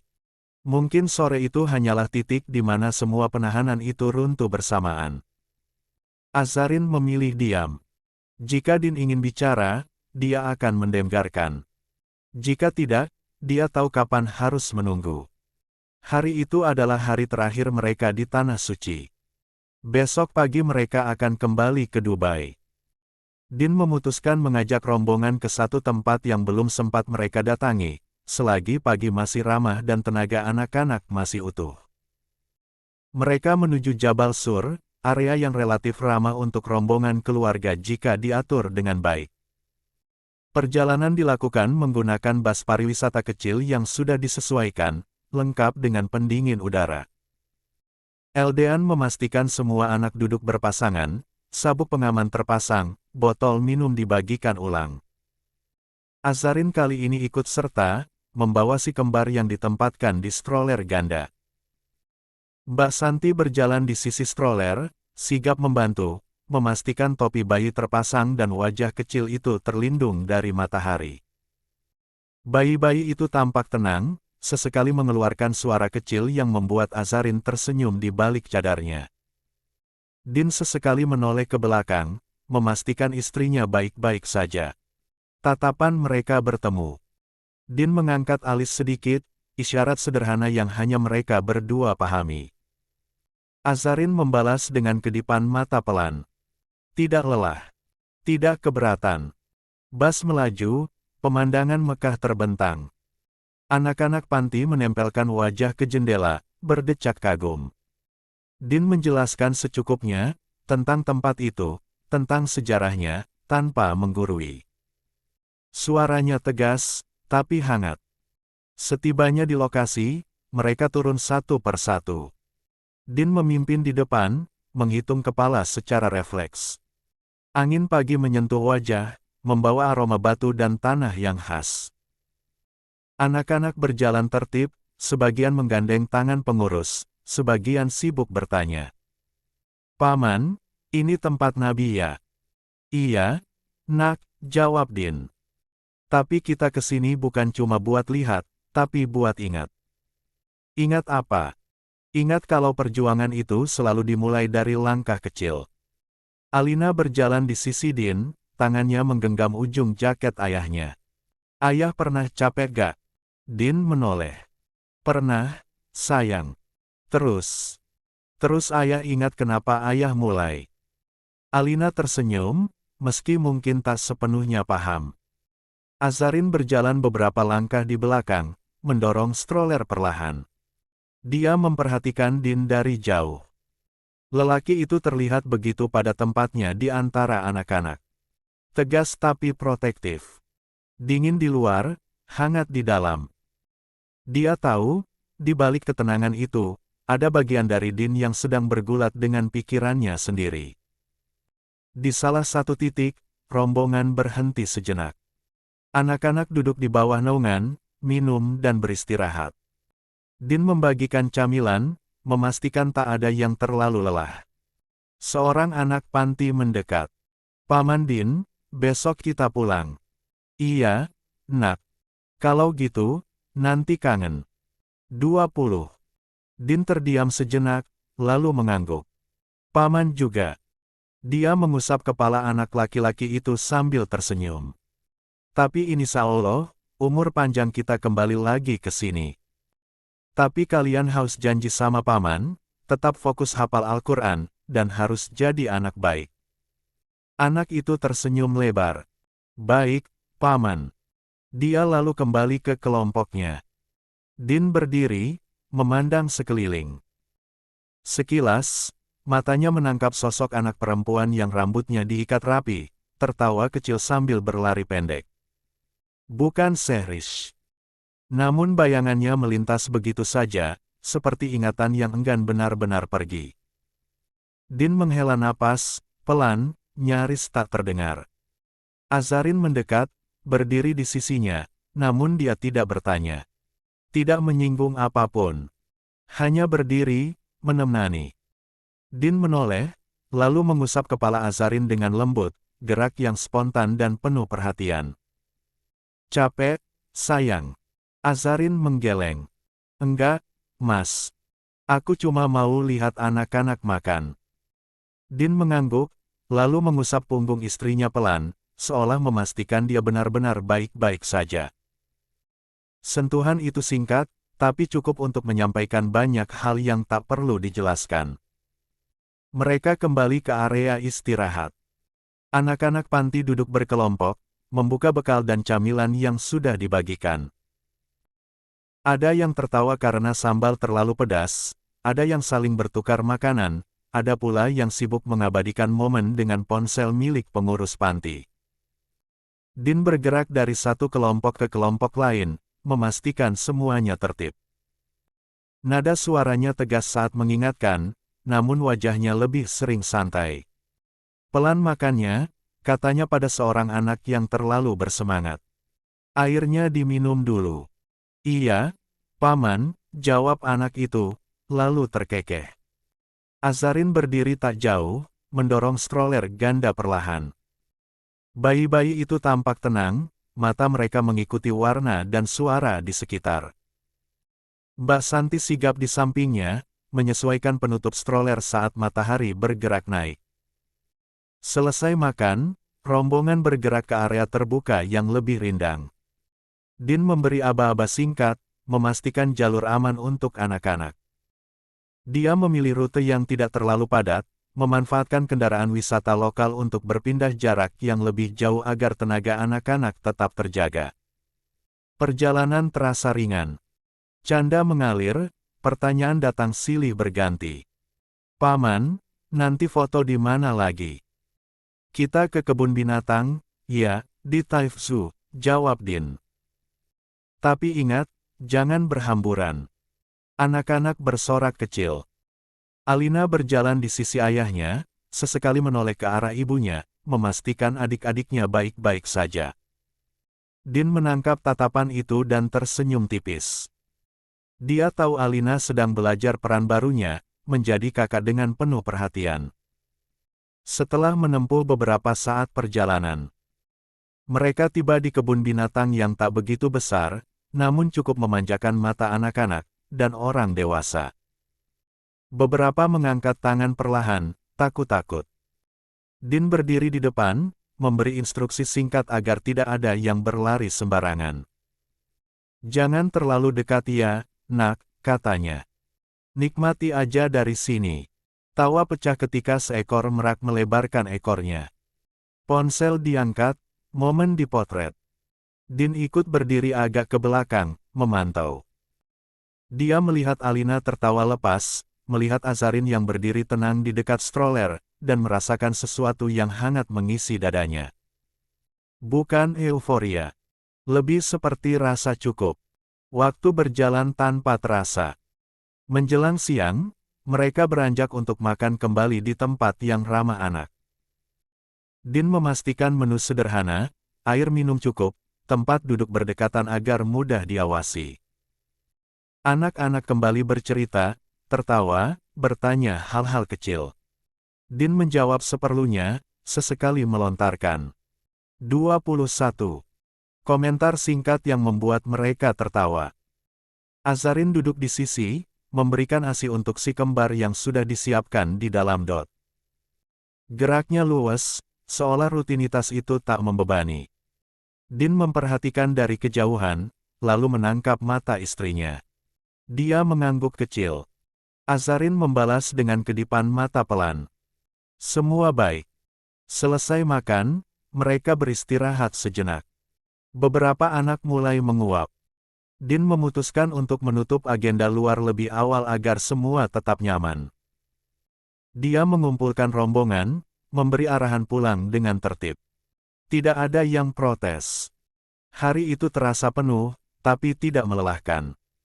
Perjalanan kembali ke hotel diwarnai obrolan pelan dan kepala-kepala yang bersandar. Din duduk di kursi samping istrinya, sesekali menoleh memastikan semua aman. Di sampingnya, Alina terkantuk-kantuk, tapi tetap berusaha membuka mata. Kalau capek, tidur saja, nak, kata Din lembut. Nanti kebablasan, gumam Alina. Din tersenyum. Ayah bangunin, nak. Ayo tidur saja. Bas melaju perlahan memasuki area hotel. Siang menjelang sore mulai turun, cahaya menghangatkan dinding-dinding bangunan. Mereka turun satu per satu. Din menghitung, memastikan tidak ada yang tertinggal. Anak-anak berjalan rapi, sebagian masih bercerita tentang kebun binatang dan keseruan. Setelah tiba di kamar, Azarin meletakkan Zayan dan Zamira di kasur, karena akan diganti bajunya sebelum menidurkan lagi. Mbak Santi sendiri, dia perintahkan untuk mengurus Alina. Tak berselang lama, Din masuk belakangan, menutup pintu dengan pelan. Dia berdiri sejenak, melihat istrinya yang tengah merapikan perlengkapan kecil. Dia mendekat, mengusap bahunya singkat. Hari ini cukup menyenangkan, katanya.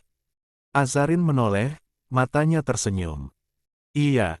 Anak-anak senang. Din mengangguk. Dia melepas jam tangannya, duduk di tepi ranjang. Ada kelelahan yang datang perlahan, tapi tidak mengganggu. Lebih seperti penutup hari yang layak. Din mandi lebih dulu, setelah itu dia minta Azarin untuk berendam air hangat, dan dia akan mengurus si kembar. Sebagai suami yang siaga dan penuh perhatian, Din memang tak memandang tubuhnya lelah mengurus banyak anak panti yang kadang sulit diatur, namun tetap saja mengurus anaknya adalah kewajiban bersama. Menjelang maghrib, suasana hotel berubah lebih hening. Lorong-lorong yang sejak siang ramai kini dipenuhi langkah pelan dan suara lirih. Beberapa anak panti sudah rapi dengan pakaian bersih dan rapi. Sebagian lain masih berbincang kecil, tertawa tertahan, seolah menunda kenyataan bahwa hari hampir usai. Din berdiri di tengah mereka, memastikan semuanya siap. Nadanya tegas tapi tenang, kebiasaan seorang pria yang terbiasa mengatur tanpa perlu meninggikan suara. Dia membagi tugas singkat pada pengurus panti dan maid yang ikut serta, memastikan siapa mendampingi siapa, siapa menjaga anak-anak yang lebih kecil. Azarin memilih menetap di kamar, menemani Zayan dan Zamira yang mulai mengantuk menjelang malam. Din tak memaksa. Sejak awal dia sudah tahu, malam ini istrinya lebih dibutuhkan di sana. Alina justru terlihat paling bersemangat. Meski seharian berjalan, matanya tetap berbinar saat Din bertanya apakah dia mau ikut ke Masjidil Haram. "Ayo, ayah," jawabnya tanpa ragu, bahkan sebelum Din selesai bicara. Din tersenyum tipis. Anak itu seolah tak mengenal lelah jika menyangkut masjid. Mereka keluar hotel bersama-sama. Udara senja Mekah terasa hangat, tapi tidak menyengat. Jarak hotel yang dekat dengan Masjidil Haram membuat langkah mereka ringan. Din memang sengaja memilih tempat menginap yang mudah dijangkau, agar ibadah tidak terasa sebagai beban logistik, terutama untuk anak-anak. 22. Sepanjang jalan, Din berjalan di sisi rombongan, sesekali menoleh memastikan barisan tetap utuh. Tidak ada wajah yang asing baginya kini. Semua anak itu sudah dia hafal, dari yang paling cerewet sampai yang paling pendiam. Begitu memasuki area Masjidil Haram, suasana langsung berubah.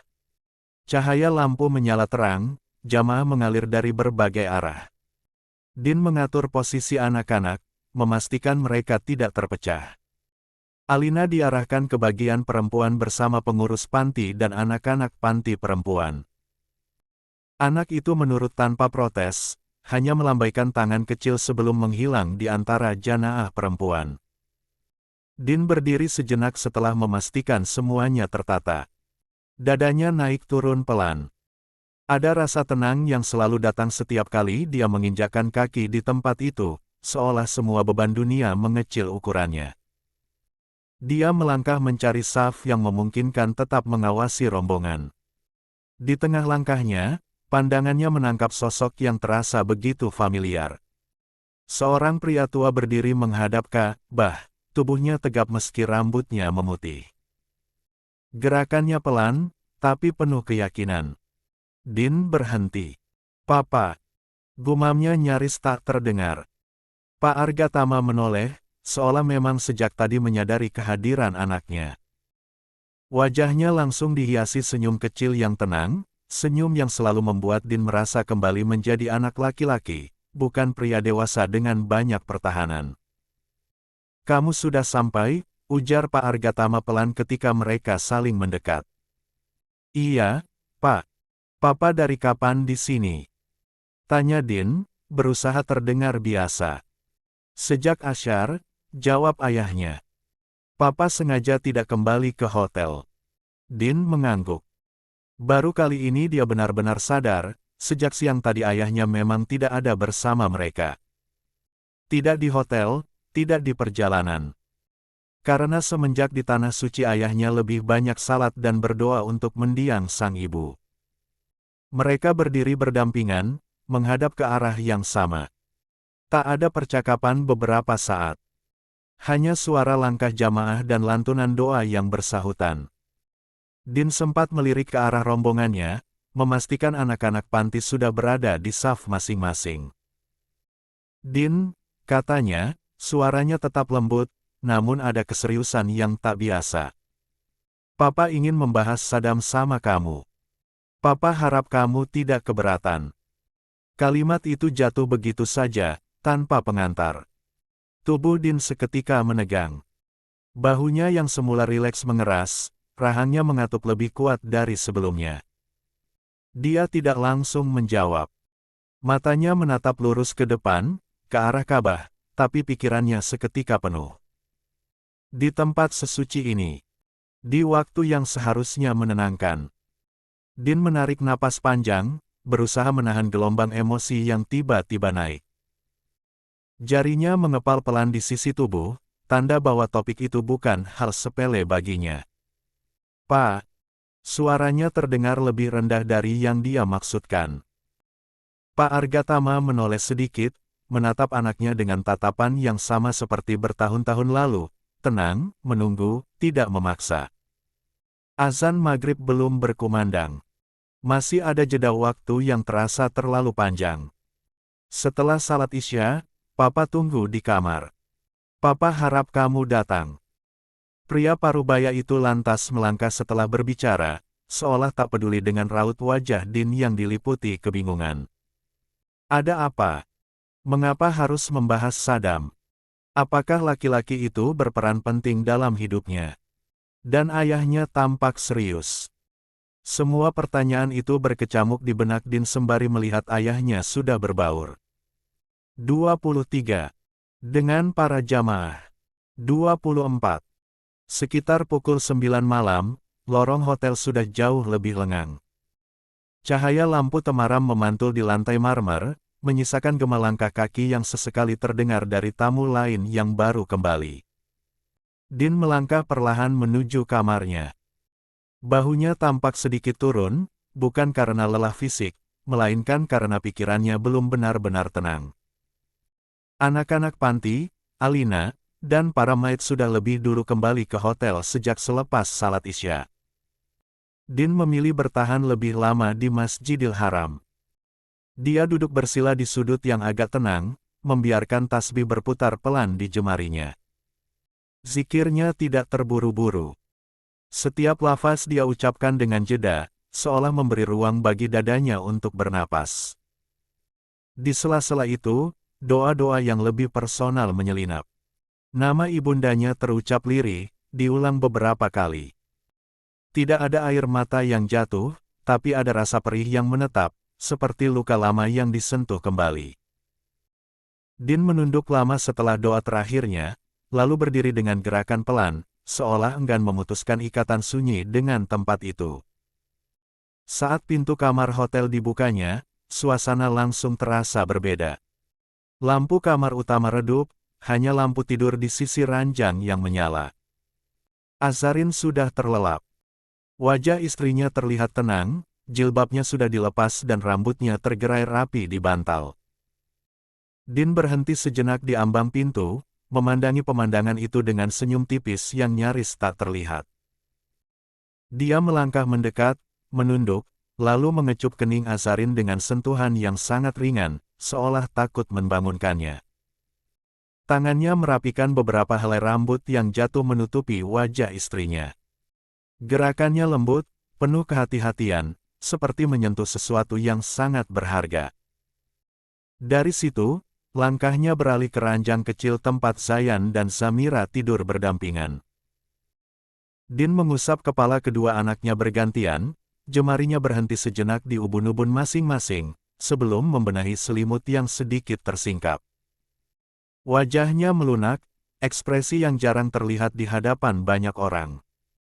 Dia lalu mengganti pakaian salat dengan pakaian tidur yang sudah disiapkan rapi di ujung ranjang oleh Azarin.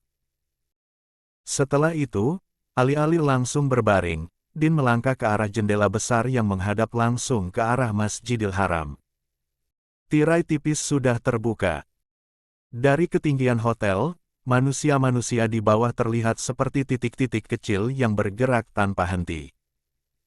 Cahaya masjid memancar terang, kontras dengan langit malam yang gelap. Din berdiri diam cukup lama. Tangannya bersedekap di depan dada. Pundaknya tampak kaku, seolah menahan beban yang tak kasat mata. Pikirannya kembali pada percakapan singkat dengan ayahnya di masjid. Kalimat itu, permintaan itu, masih menggantung di kepalanya, menolak luruh. Dia tidak menyadari ketika di belakangnya, Azarin sudah duduk di tepi ranjang. Perempuan itu mengamati punggung suaminya dengan pandangan yang sulit diterjemahkan. Ada kekhawatiran, ada kelelahan, tapi juga ada pemahaman. Azarin meraih ikat rambutnya, menggulungnya ala kadarnya, lalu berdiri dan melangkah mendekat. Tanpa bertanya, tanpa memberi isyarat apapun, Azarin memeluk tubuh Din dari belakang. Pelukannya tidak kuat, tapi cukup erat untuk membuat Din tersentak kaget. Refleks, Din menunduk menatap tangan istrinya yang melingkar di pinggangnya. Dia mengelusnya 2 kali, gerakan menenangkan, lalu berbalik dan menarik Azarin agar menghadapnya. Din memeluk pinggang istrinya, posisi mereka kini saling berhadapan. Tatapannya turun ke wajah Azarin, penuh kelembutan yang jarang tersisa setelah hari panjang. "Kenapa bangun, sayang?" tanyanya pelan. "Apa sentuhan Mas tadi ganggu tidurmu?" Azarin menggeleng pelan. "Enggak kok, Mas. Aku memang dari tadi gak pulas tidurnya. Nunggu Mas pulang dari masjid." 25. Jawaban itu membuat sudut bibir Din terangkat. Ada rasa hangat yang menjalar di dadanya. Dia membungkuk sedikit dan mencium hidung Azarin dengan gestur singkat yang penuh keakraban.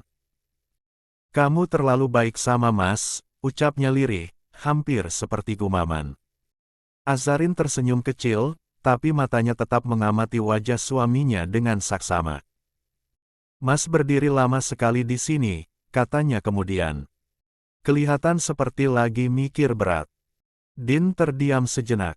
Napasnya keluar perlahan. Akhirnya dia mengangguk kecil. "Tadi Mas ketemu Papa di masjid," katanya. "Papa minta Mas ke kamarnya."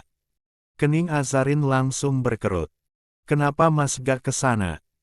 tanyanya lembut, tanpa nada menyalahkan. Din menggeleng. "Papa mau bahas soal Sadam.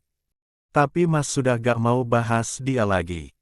Suaranya terdengar lebih berat. "Buat Mas, sejak awal kita memang gak punya hubungan apapun sama dia.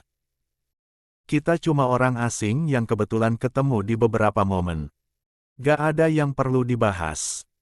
Azarin tidak langsung menjawab. Dia menatap wajah Din dengan lekat, mencoba membaca lapisan-lapisan emosi yang bersembunyi di balik ketenangan suaminya. Beberapa detik berlalu dalam keheningan. "Aku paham kenapa Mas berpikir begitu," kata Azarin akhirnya, suaranya tetap lembut. "Dan jujur saja, di hatiku pun, Sadam memang bukan siapa-siapa dalam hidup kita." Din menatapnya, seolah mencari konfirmasi. "Tapi," lanjut Azarin pelan, "Papa Mas bukan orang yang sembarangan minta waktu. Apalagi sampai minta Mas datang ke kamarnya langsung." Tangannya naik, menyentuh lengan Din dengan sentuhan ringan. "Aku cuma berharap Mas mau menghargai permintaan beliau. Bukan karena Sadam penting, tapi karena Papa Mas itu penting." Din menarik napas, rahangnya mengeras sedikit. "Mas gak mau membuka lagi sesuatu yang menurut Mas sudah selesai." "Aku tahu," sahut Azarin cepat, tak ingin suaminya merasa diserang. "Dan aku gak memaksa Mas berubah pikiran. Aku cuma ingin Mas mempertimbangkan satu hal." Dia berhenti sejenak, memastikan Din mendengarkan. "Kadang kita menemui orang tua bukan untuk mengalah, tapi untuk mendengar.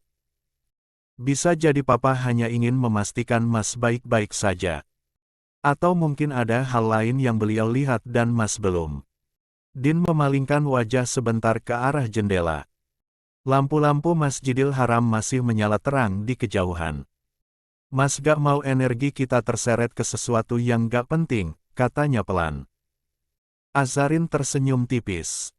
"Mas selalu melindungi, aku tahu. Itu salah satu alasan aku merasa aman sama Mas." Dia mendekat sedikit, menempelkan dahinya ke dada Din. "Tapi melindungi juga bisa berarti membuka ruang bicara, meski kita gak setuju dengan isinya." Din terdiam. Tangannya refleks mengusap punggung Azarin, gerakan yang menenangkan, bukan hanya untuk istrinya, tapi juga untuk dirinya sendiri. Dia tidak menjawab, tidak mengangguk, tidak menolak. Hanya diam, membiarkan kata-kata Azarin menggantung di udara. Malam itu mereka akhirnya beristirahat tanpa percakapan lanjutan. Tidak ada jarak di antara mereka, justru ada keheningan yang saling memahami. Azarin tidur dengan kepala bersandar di dada Din, sementara Din menatap langit-langit kamar cukup lama sebelum akhirnya terlelap, membawa serta beban yang belum benar-benar dia letakkan. Azan subuh terdengar lembut namun tegas, membelah udara dini hari. Din terbangun lebih dulu, seperti kebiasaannya. Dia bangun pelan agar tak mengganggu Azarin dan anak-anak. Setelah salat, mereka bersiap untuk kepulangan. Tidak ada agenda ibadah panjang hari itu, hanya penutup perjalanan yang telah mereka jalani bersama. Di lobi hotel, suasana sudah ramai. Anak-anak panti berlarian kecil, sebagian menguap, sebagian lagi masih menyimpan sisa euforia perjalanan. Para pengurus panti sibuk menghitung ulang jumlah anak, memastikan tak 26. Ada yang tercecer. Para maid mengatur koper, dan tas kecil berisi kebutuhan bayi. Din bergerak cepat, namun tetap tenang. Dia memberi instruksi singkat, memastikan semua berjalan sesuai rencana. Zayan dan Zamira berada di stroller ganda, dijaga oleh Mbak Santi dan satu maid lain. Azarin berjalan di sisi Din, satu tangannya menggenggam tangan Alina, matanya awas memantau sekeliling. Sementara Pak Argatama tampak lebih pendiam pagi itu. Biasanya dia ringan menyapa anak-anak panti, melontarkan canda kecil. Kali ini, senyumnya tetap ada, tapi lebih tipis. Din menangkap perubahan itu, meski memilih tak menyinggungnya. Ada keputusan yang sudah diambil, dan dia tahu ayahnya menyadarinya. Perjalanan menuju bandara berlangsung lancar. Di dalam bus, anak-anak panti berceloteh tanpa henti, membicarakan apa saja yang mereka lihat selama umrah. Ada yang membandingkan Masjidil Haram dengan masjid di Dubai, ada yang sibuk bertanya apakah burung merpati juga ada di rumah mereka nanti. Paman Din, nanti kita ke sini lagi, kan? Tanya seorang anak laki-laki sambil bersandar di kursi. Din tersenyum kecil. Insya Allah, nak. Kan paman kemarin udah bilang, kalian harus jadi anak yang soleh dan soleha, jadi penghafal Al-Quran, dan yang paling penting harus nurut sama ibu dan bapak pengurus. Sorak kecil pun terdengar. Din menoleh ke Azarin, yang membalasnya dengan anggukan ringan. Dalam keramaian itu, dia sengaja mengesampingkan pikirannya tentang ayahnya. Bukan karena tak peduli, tapi karena ada banyak hal yang membutuhkan perhatiannya saat itu. Bandara Jeddah ramai seperti biasa. Suara pengumuman bercampur dengan langkah kaki para jamaah dari berbagai negara. Anak-anak panti tampak kagum, sebagian terpaku melihat pesawat besar di balik kaca. Din mengatur barisan, memastikan paspor dan boarding pass dipegang dengan benar oleh pengurus. Alina menggenggam tangan Azarin lebih erat. Bunda, bandara ini gede banget, bisiknya. Padahal dia sudah sering ke tempat ini, namun tak pernah bosan dan terus merasa takjub. Azarin tersenyum di balik cadarnya. Iya, sayang. Tapi jangan lepas dari bunda. Din sesekali menoleh, memastikan istrinya tidak kewalahan. Namun sekali lagi Azarin hanya menjawab dengan sorot mata. Saat proses boarding dimulai, suasana sedikit lebih gaduh. Anak-anak panti terlihat bersemangat, sebagian berfoto, sebagian lagi bertanya soal tempat duduk. Din tetap sabar, mengarahkan satu persatu, suaranya tegas namun hangat. Di dalam pesawat, setelah semua duduk dan barang tersimpan rapi, suasana perlahan mereda. Mesin pesawat mulai berdengung pelan. Din duduk di kursinya semula, beberapa baris di depan Azarin dan anak-anak. Dia menoleh ke arah ayahnya. Kursi di samping Pak Argatama kosong. Setelah ragu sejenak, Din berdiri dan berpindah tempat. Dia duduk di samping ayahnya tanpa banyak kata. Pak Argatama menoleh sebentar, lalu kembali memandang ke depan. Pak, ucap Din akhirnya, suaranya rendah. Maaf aku gak datang ke kamar papa semalam. Pak Argatama tidak langsung menjawab. Pandangannya tetap lurus, seolah sedang mempertimbangkan sesuatu. Din melanjutkan sebelum keraguan menguasainya. Din tahu papa mungkin kecewa. Tapi Din gak ingin tahu lagi tentang orang itu. Bagi papa, mungkin dia baik. Bagi aku, dia tetap orang asing. Dan aku gak mau membuka pintu untuk sesuatu yang menurutku sudah selesai. Keheningan kembali turun di antara mereka. Mesin pesawat mulai bergerak perlahan di landasan. Pak Argatama akhirnya menoleh, menatap putranya dengan sorot mata yang tenang. Papa tersenyum. Bukan senyum sinis, bukan pula senyum menengejek. Senyum itu penuh wibawa, seperti seseorang yang sudah terlalu lama hidup untuk memaksakan kehendak. Papa harap, katanya pelan, kamu tidak akan menyesal dengan keputusanmu, nak. Din menelan ludah. Dia mengangguk sekali, yakin dengan pilihannya. Konsistensi adalah bagian dari 27 dirinya. Sekali dia menetapkan arah, dia jarang menoleh ke belakang. Din menepuk pundak ayahnya dengan hormat. Istirahatlah, Pak. Aku kembali ke tempat dudukku dulu. Pak Argatama mengangguk tanpa menahan. Tidak ada kata tambahan. Tidak ada nasihat lanjutan. Hanya pengertian diam-diam yang tumbuh di antara mereka. Din berjalan kembali ke kursinya. Dari kejauhan, Azarin menatapnya. Mata mereka bertemu sejenak. Tidak ada pertanyaan di sana, hanya kepercayaan. Din duduk, menarik napas dalam-dalam, lalu menyandarkan punggungnya. Pesawat mulai lepas landas, meninggalkan tanah suci di bawah sana. Din memejamkan mata sejenak. Ada keputusan yang mungkin suatu hari akan dimintai pertanggungjawaban. Ada pilihan yang bisa saja menimbulkan penyesalan. Namun untuk saat ini, ia memilih berdiri di atas keyakinannya sendiri, dengan tenang.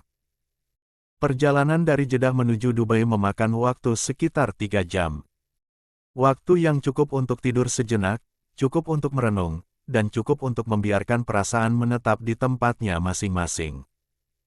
Azarin sesekali menengok Alina yang tertidur di kursinya, napasnya teratur mulut terbuka. Zayan dan Zamira juga terlelap di tempat duduk sampingnya, karena pesawat yang mereka gunakan adalah first class, dengan kenyamanan khusus. Begitu juga dengan anak-anak panti pun akhirnya ikut terlelap satu persatu, lelah setelah hari-hari panjang yang penuh pengalaman. Ketika pengumuman pendaratan terdengar, Din membuka mata. Ada rasa familiar yang menyambutnya, rasa pulang yang tidak selalu berarti selesai, tetapi setidaknya kembali ke titik awal. Pesawat mendarat dengan mulus. Alina masih tertidur saat mereka bersiap turun. Din langsung menggendong putrinya, membiarkan kepala kecil itu bersandar di bahunya. Beratnya ringan, namun kehadirannya terasa menenangkan. Azarin berjalan di sampingnya, sesekali memastikan anak-anak panti tetap bersama pengurus. Di area kedatangan, sebuah minibus dengan lambang panti asuhan sudah menunggu. Para pengurus panti bergerak cepat, membantu anak-anak mengambil tas kecil mereka. Wajah-wajah polos itu tampak cerah meski lelah. Satu persatu, mereka mendekat ke Din. "Terima kasih, Paman," ucap seorang anak sambil memeluk pinggang Din tanpa ragu. Lalu berpindah pada Azarin, dan juga Pak Argatama. Yang lain menyusul. Ada yang hanya menggenggam tangan, ada yang memeluk erat, ada pula yang mengangguk malu-malu sambil tersenyum. Din membalas semuanya dengan sabar, menunduk sedikit agar sejajar dengan tinggi mereka. Azarin ikut tersenyum, saat seorang anak perempuan mencium tangannya berulang-ulang, matanya berkaca-kaca melihat kehangatan itu. Anak-anak panti berpamitan, tidak hanya kepada Din, Azarin, serta Pak Argatama, tetapi juga kepada para maid. Ada rasa hormat yang terjaga di antara mereka. Setelah semua masuk ke minibus, Din dan Azarin berdiri di tepi. Mereka melambaikan tangan hingga kendaraan itu perlahan menjauh. Din mengiringi langkah minibus dengan tatapan panjang, seolah memastikan bahwa anak-anak itu benar-benar aman hingga tak lagi terlihat. Mereka lalu menuju mobil keluarga yang juga sudah menunggu. Ada 2 mobil, satu khusus keluarga, dan satu khusus maid. Alina masih tertidur di gendongan Din ketika mereka masuk ke dalam mobil. Mesin dinyalakan, dan kendaraan melaju meninggalkan bandara. Di dalam mobil, suasana tenang. Jalanan Dubai terbentang rapi di luar jendela. Beberapa menit berlalu tanpa percakapan, hingga akhirnya Pak Argatama bersuara, nadanya datar namun tegas. Antarkan Papa ke panti saja. Din menoleh cepat. Pak, menginaplah di rumah dulu. Sehari atau 2 hari. Papa baru pulang. Pak Argatama menggeleng. Tidak. Din menarik napas. Rumah itu rumah Papa. 28. Papa tahu, sahut Pak Argatama lirih. Justru karena itu. Ada getar halus dalam suaranya. Menatap punggung ayahnya dari belakang, yang mana Pak Argatama duduk di depan samping sopir. Papa tidak sendirian di rumah itu. Ada aku, Asa, dan cucu-cucu Papa. Pak Argatama menoleh ke jendela. Papa tidak siap. Kata-kata itu jatuh berat. Din ingin mengatakan banyak hal, namun Azarin lebih dulu angkat bicara, suaranya lembut namun mantap. Pak, ucapnya dengan penuh hormat. Kami paham duka Papa belum selesai. Kehilangan itu tidak punya jadwal sembuh. Tapi Mas Din hanya ingin berbakti. Mengurus Papa bukan karena ingin, tapi karena memang sudah kewajiban seorang anak. Pak Argatama terdiam. Azarin melanjutkan. Tinggal di panti itu baik. Papa punya teman, punya aktivitas. Tapi rumah juga punya ruangnya sendiri. Ada anak, ada cucu. Keduanya bukan saling menggantikan, tapi saling melengkapi. Din menoleh pada istrinya, matanya penuh terima kasih. Kalau sekarang Papa belum siap, tambah Azarin, kami hormati. Tapi izinkan kami berharap.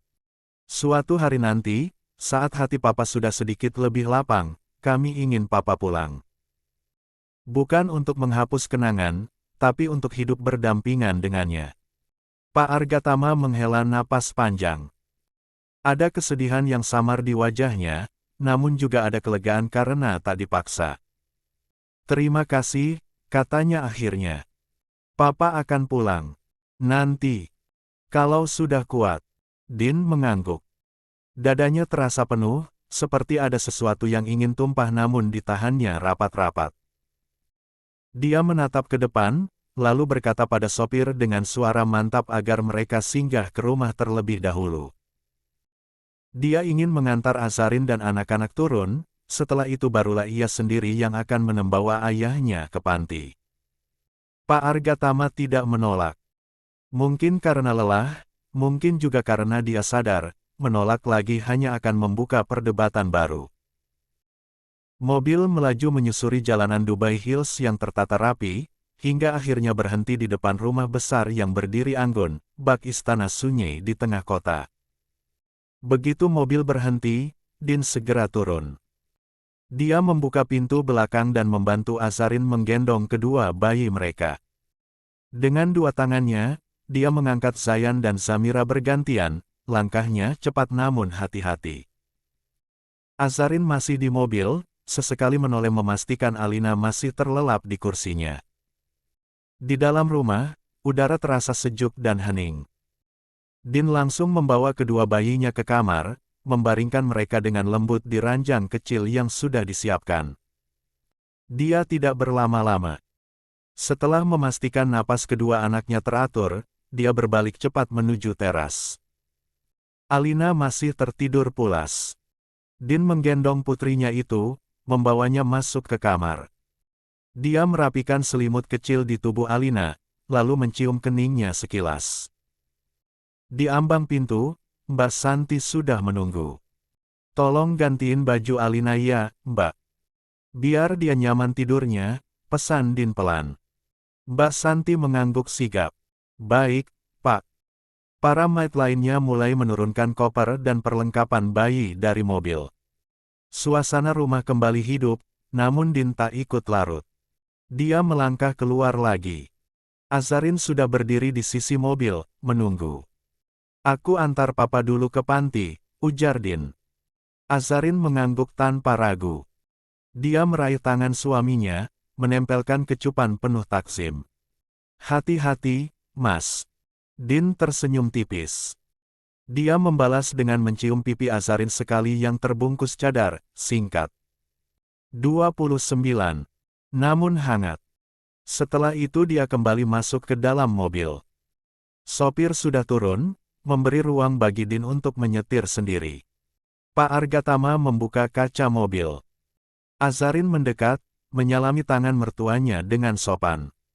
"Papa pulang dulu ya, Nak. Doakan Papa cepat kembali ke rumah ini," ucap Pak Argatama dengan nada penuh kasih yang tertahan. Azarin mengangguk. Doa Aza tidak pernah putus untuk Papa dan Ibu. Mobil pun melaju, meninggalkan halaman luas rumah itu. Azarin berdiri cukup lama, hingga kendaraan benar-benar menghilang dari pandangan. Baru setelah itu dia menghela napas berat, lalu masuk ke dalam rumah, menutup pintu dengan hati yang terasa kosong. Di dalam mobil, tak ada percakapan. Hanya suara mesin mobil dan seseklai klakson. Din menggenggam setir erat. Banyak hal yang ingin dia katakan, banyak pertanyaan yang ingin dia lontarkan, namun sesuatu di dalam dirinya menahan semua itu. Seolah firasatnya meminta diam. Perjalanan 1 jam menuju pinggiran Dubai terasa lebih panjang dari biasanya. Matahari siang itu semakin terik, namun tetap terasa sejuk, karena banyaknya pepohonan di sepanjang jalan menuju panti.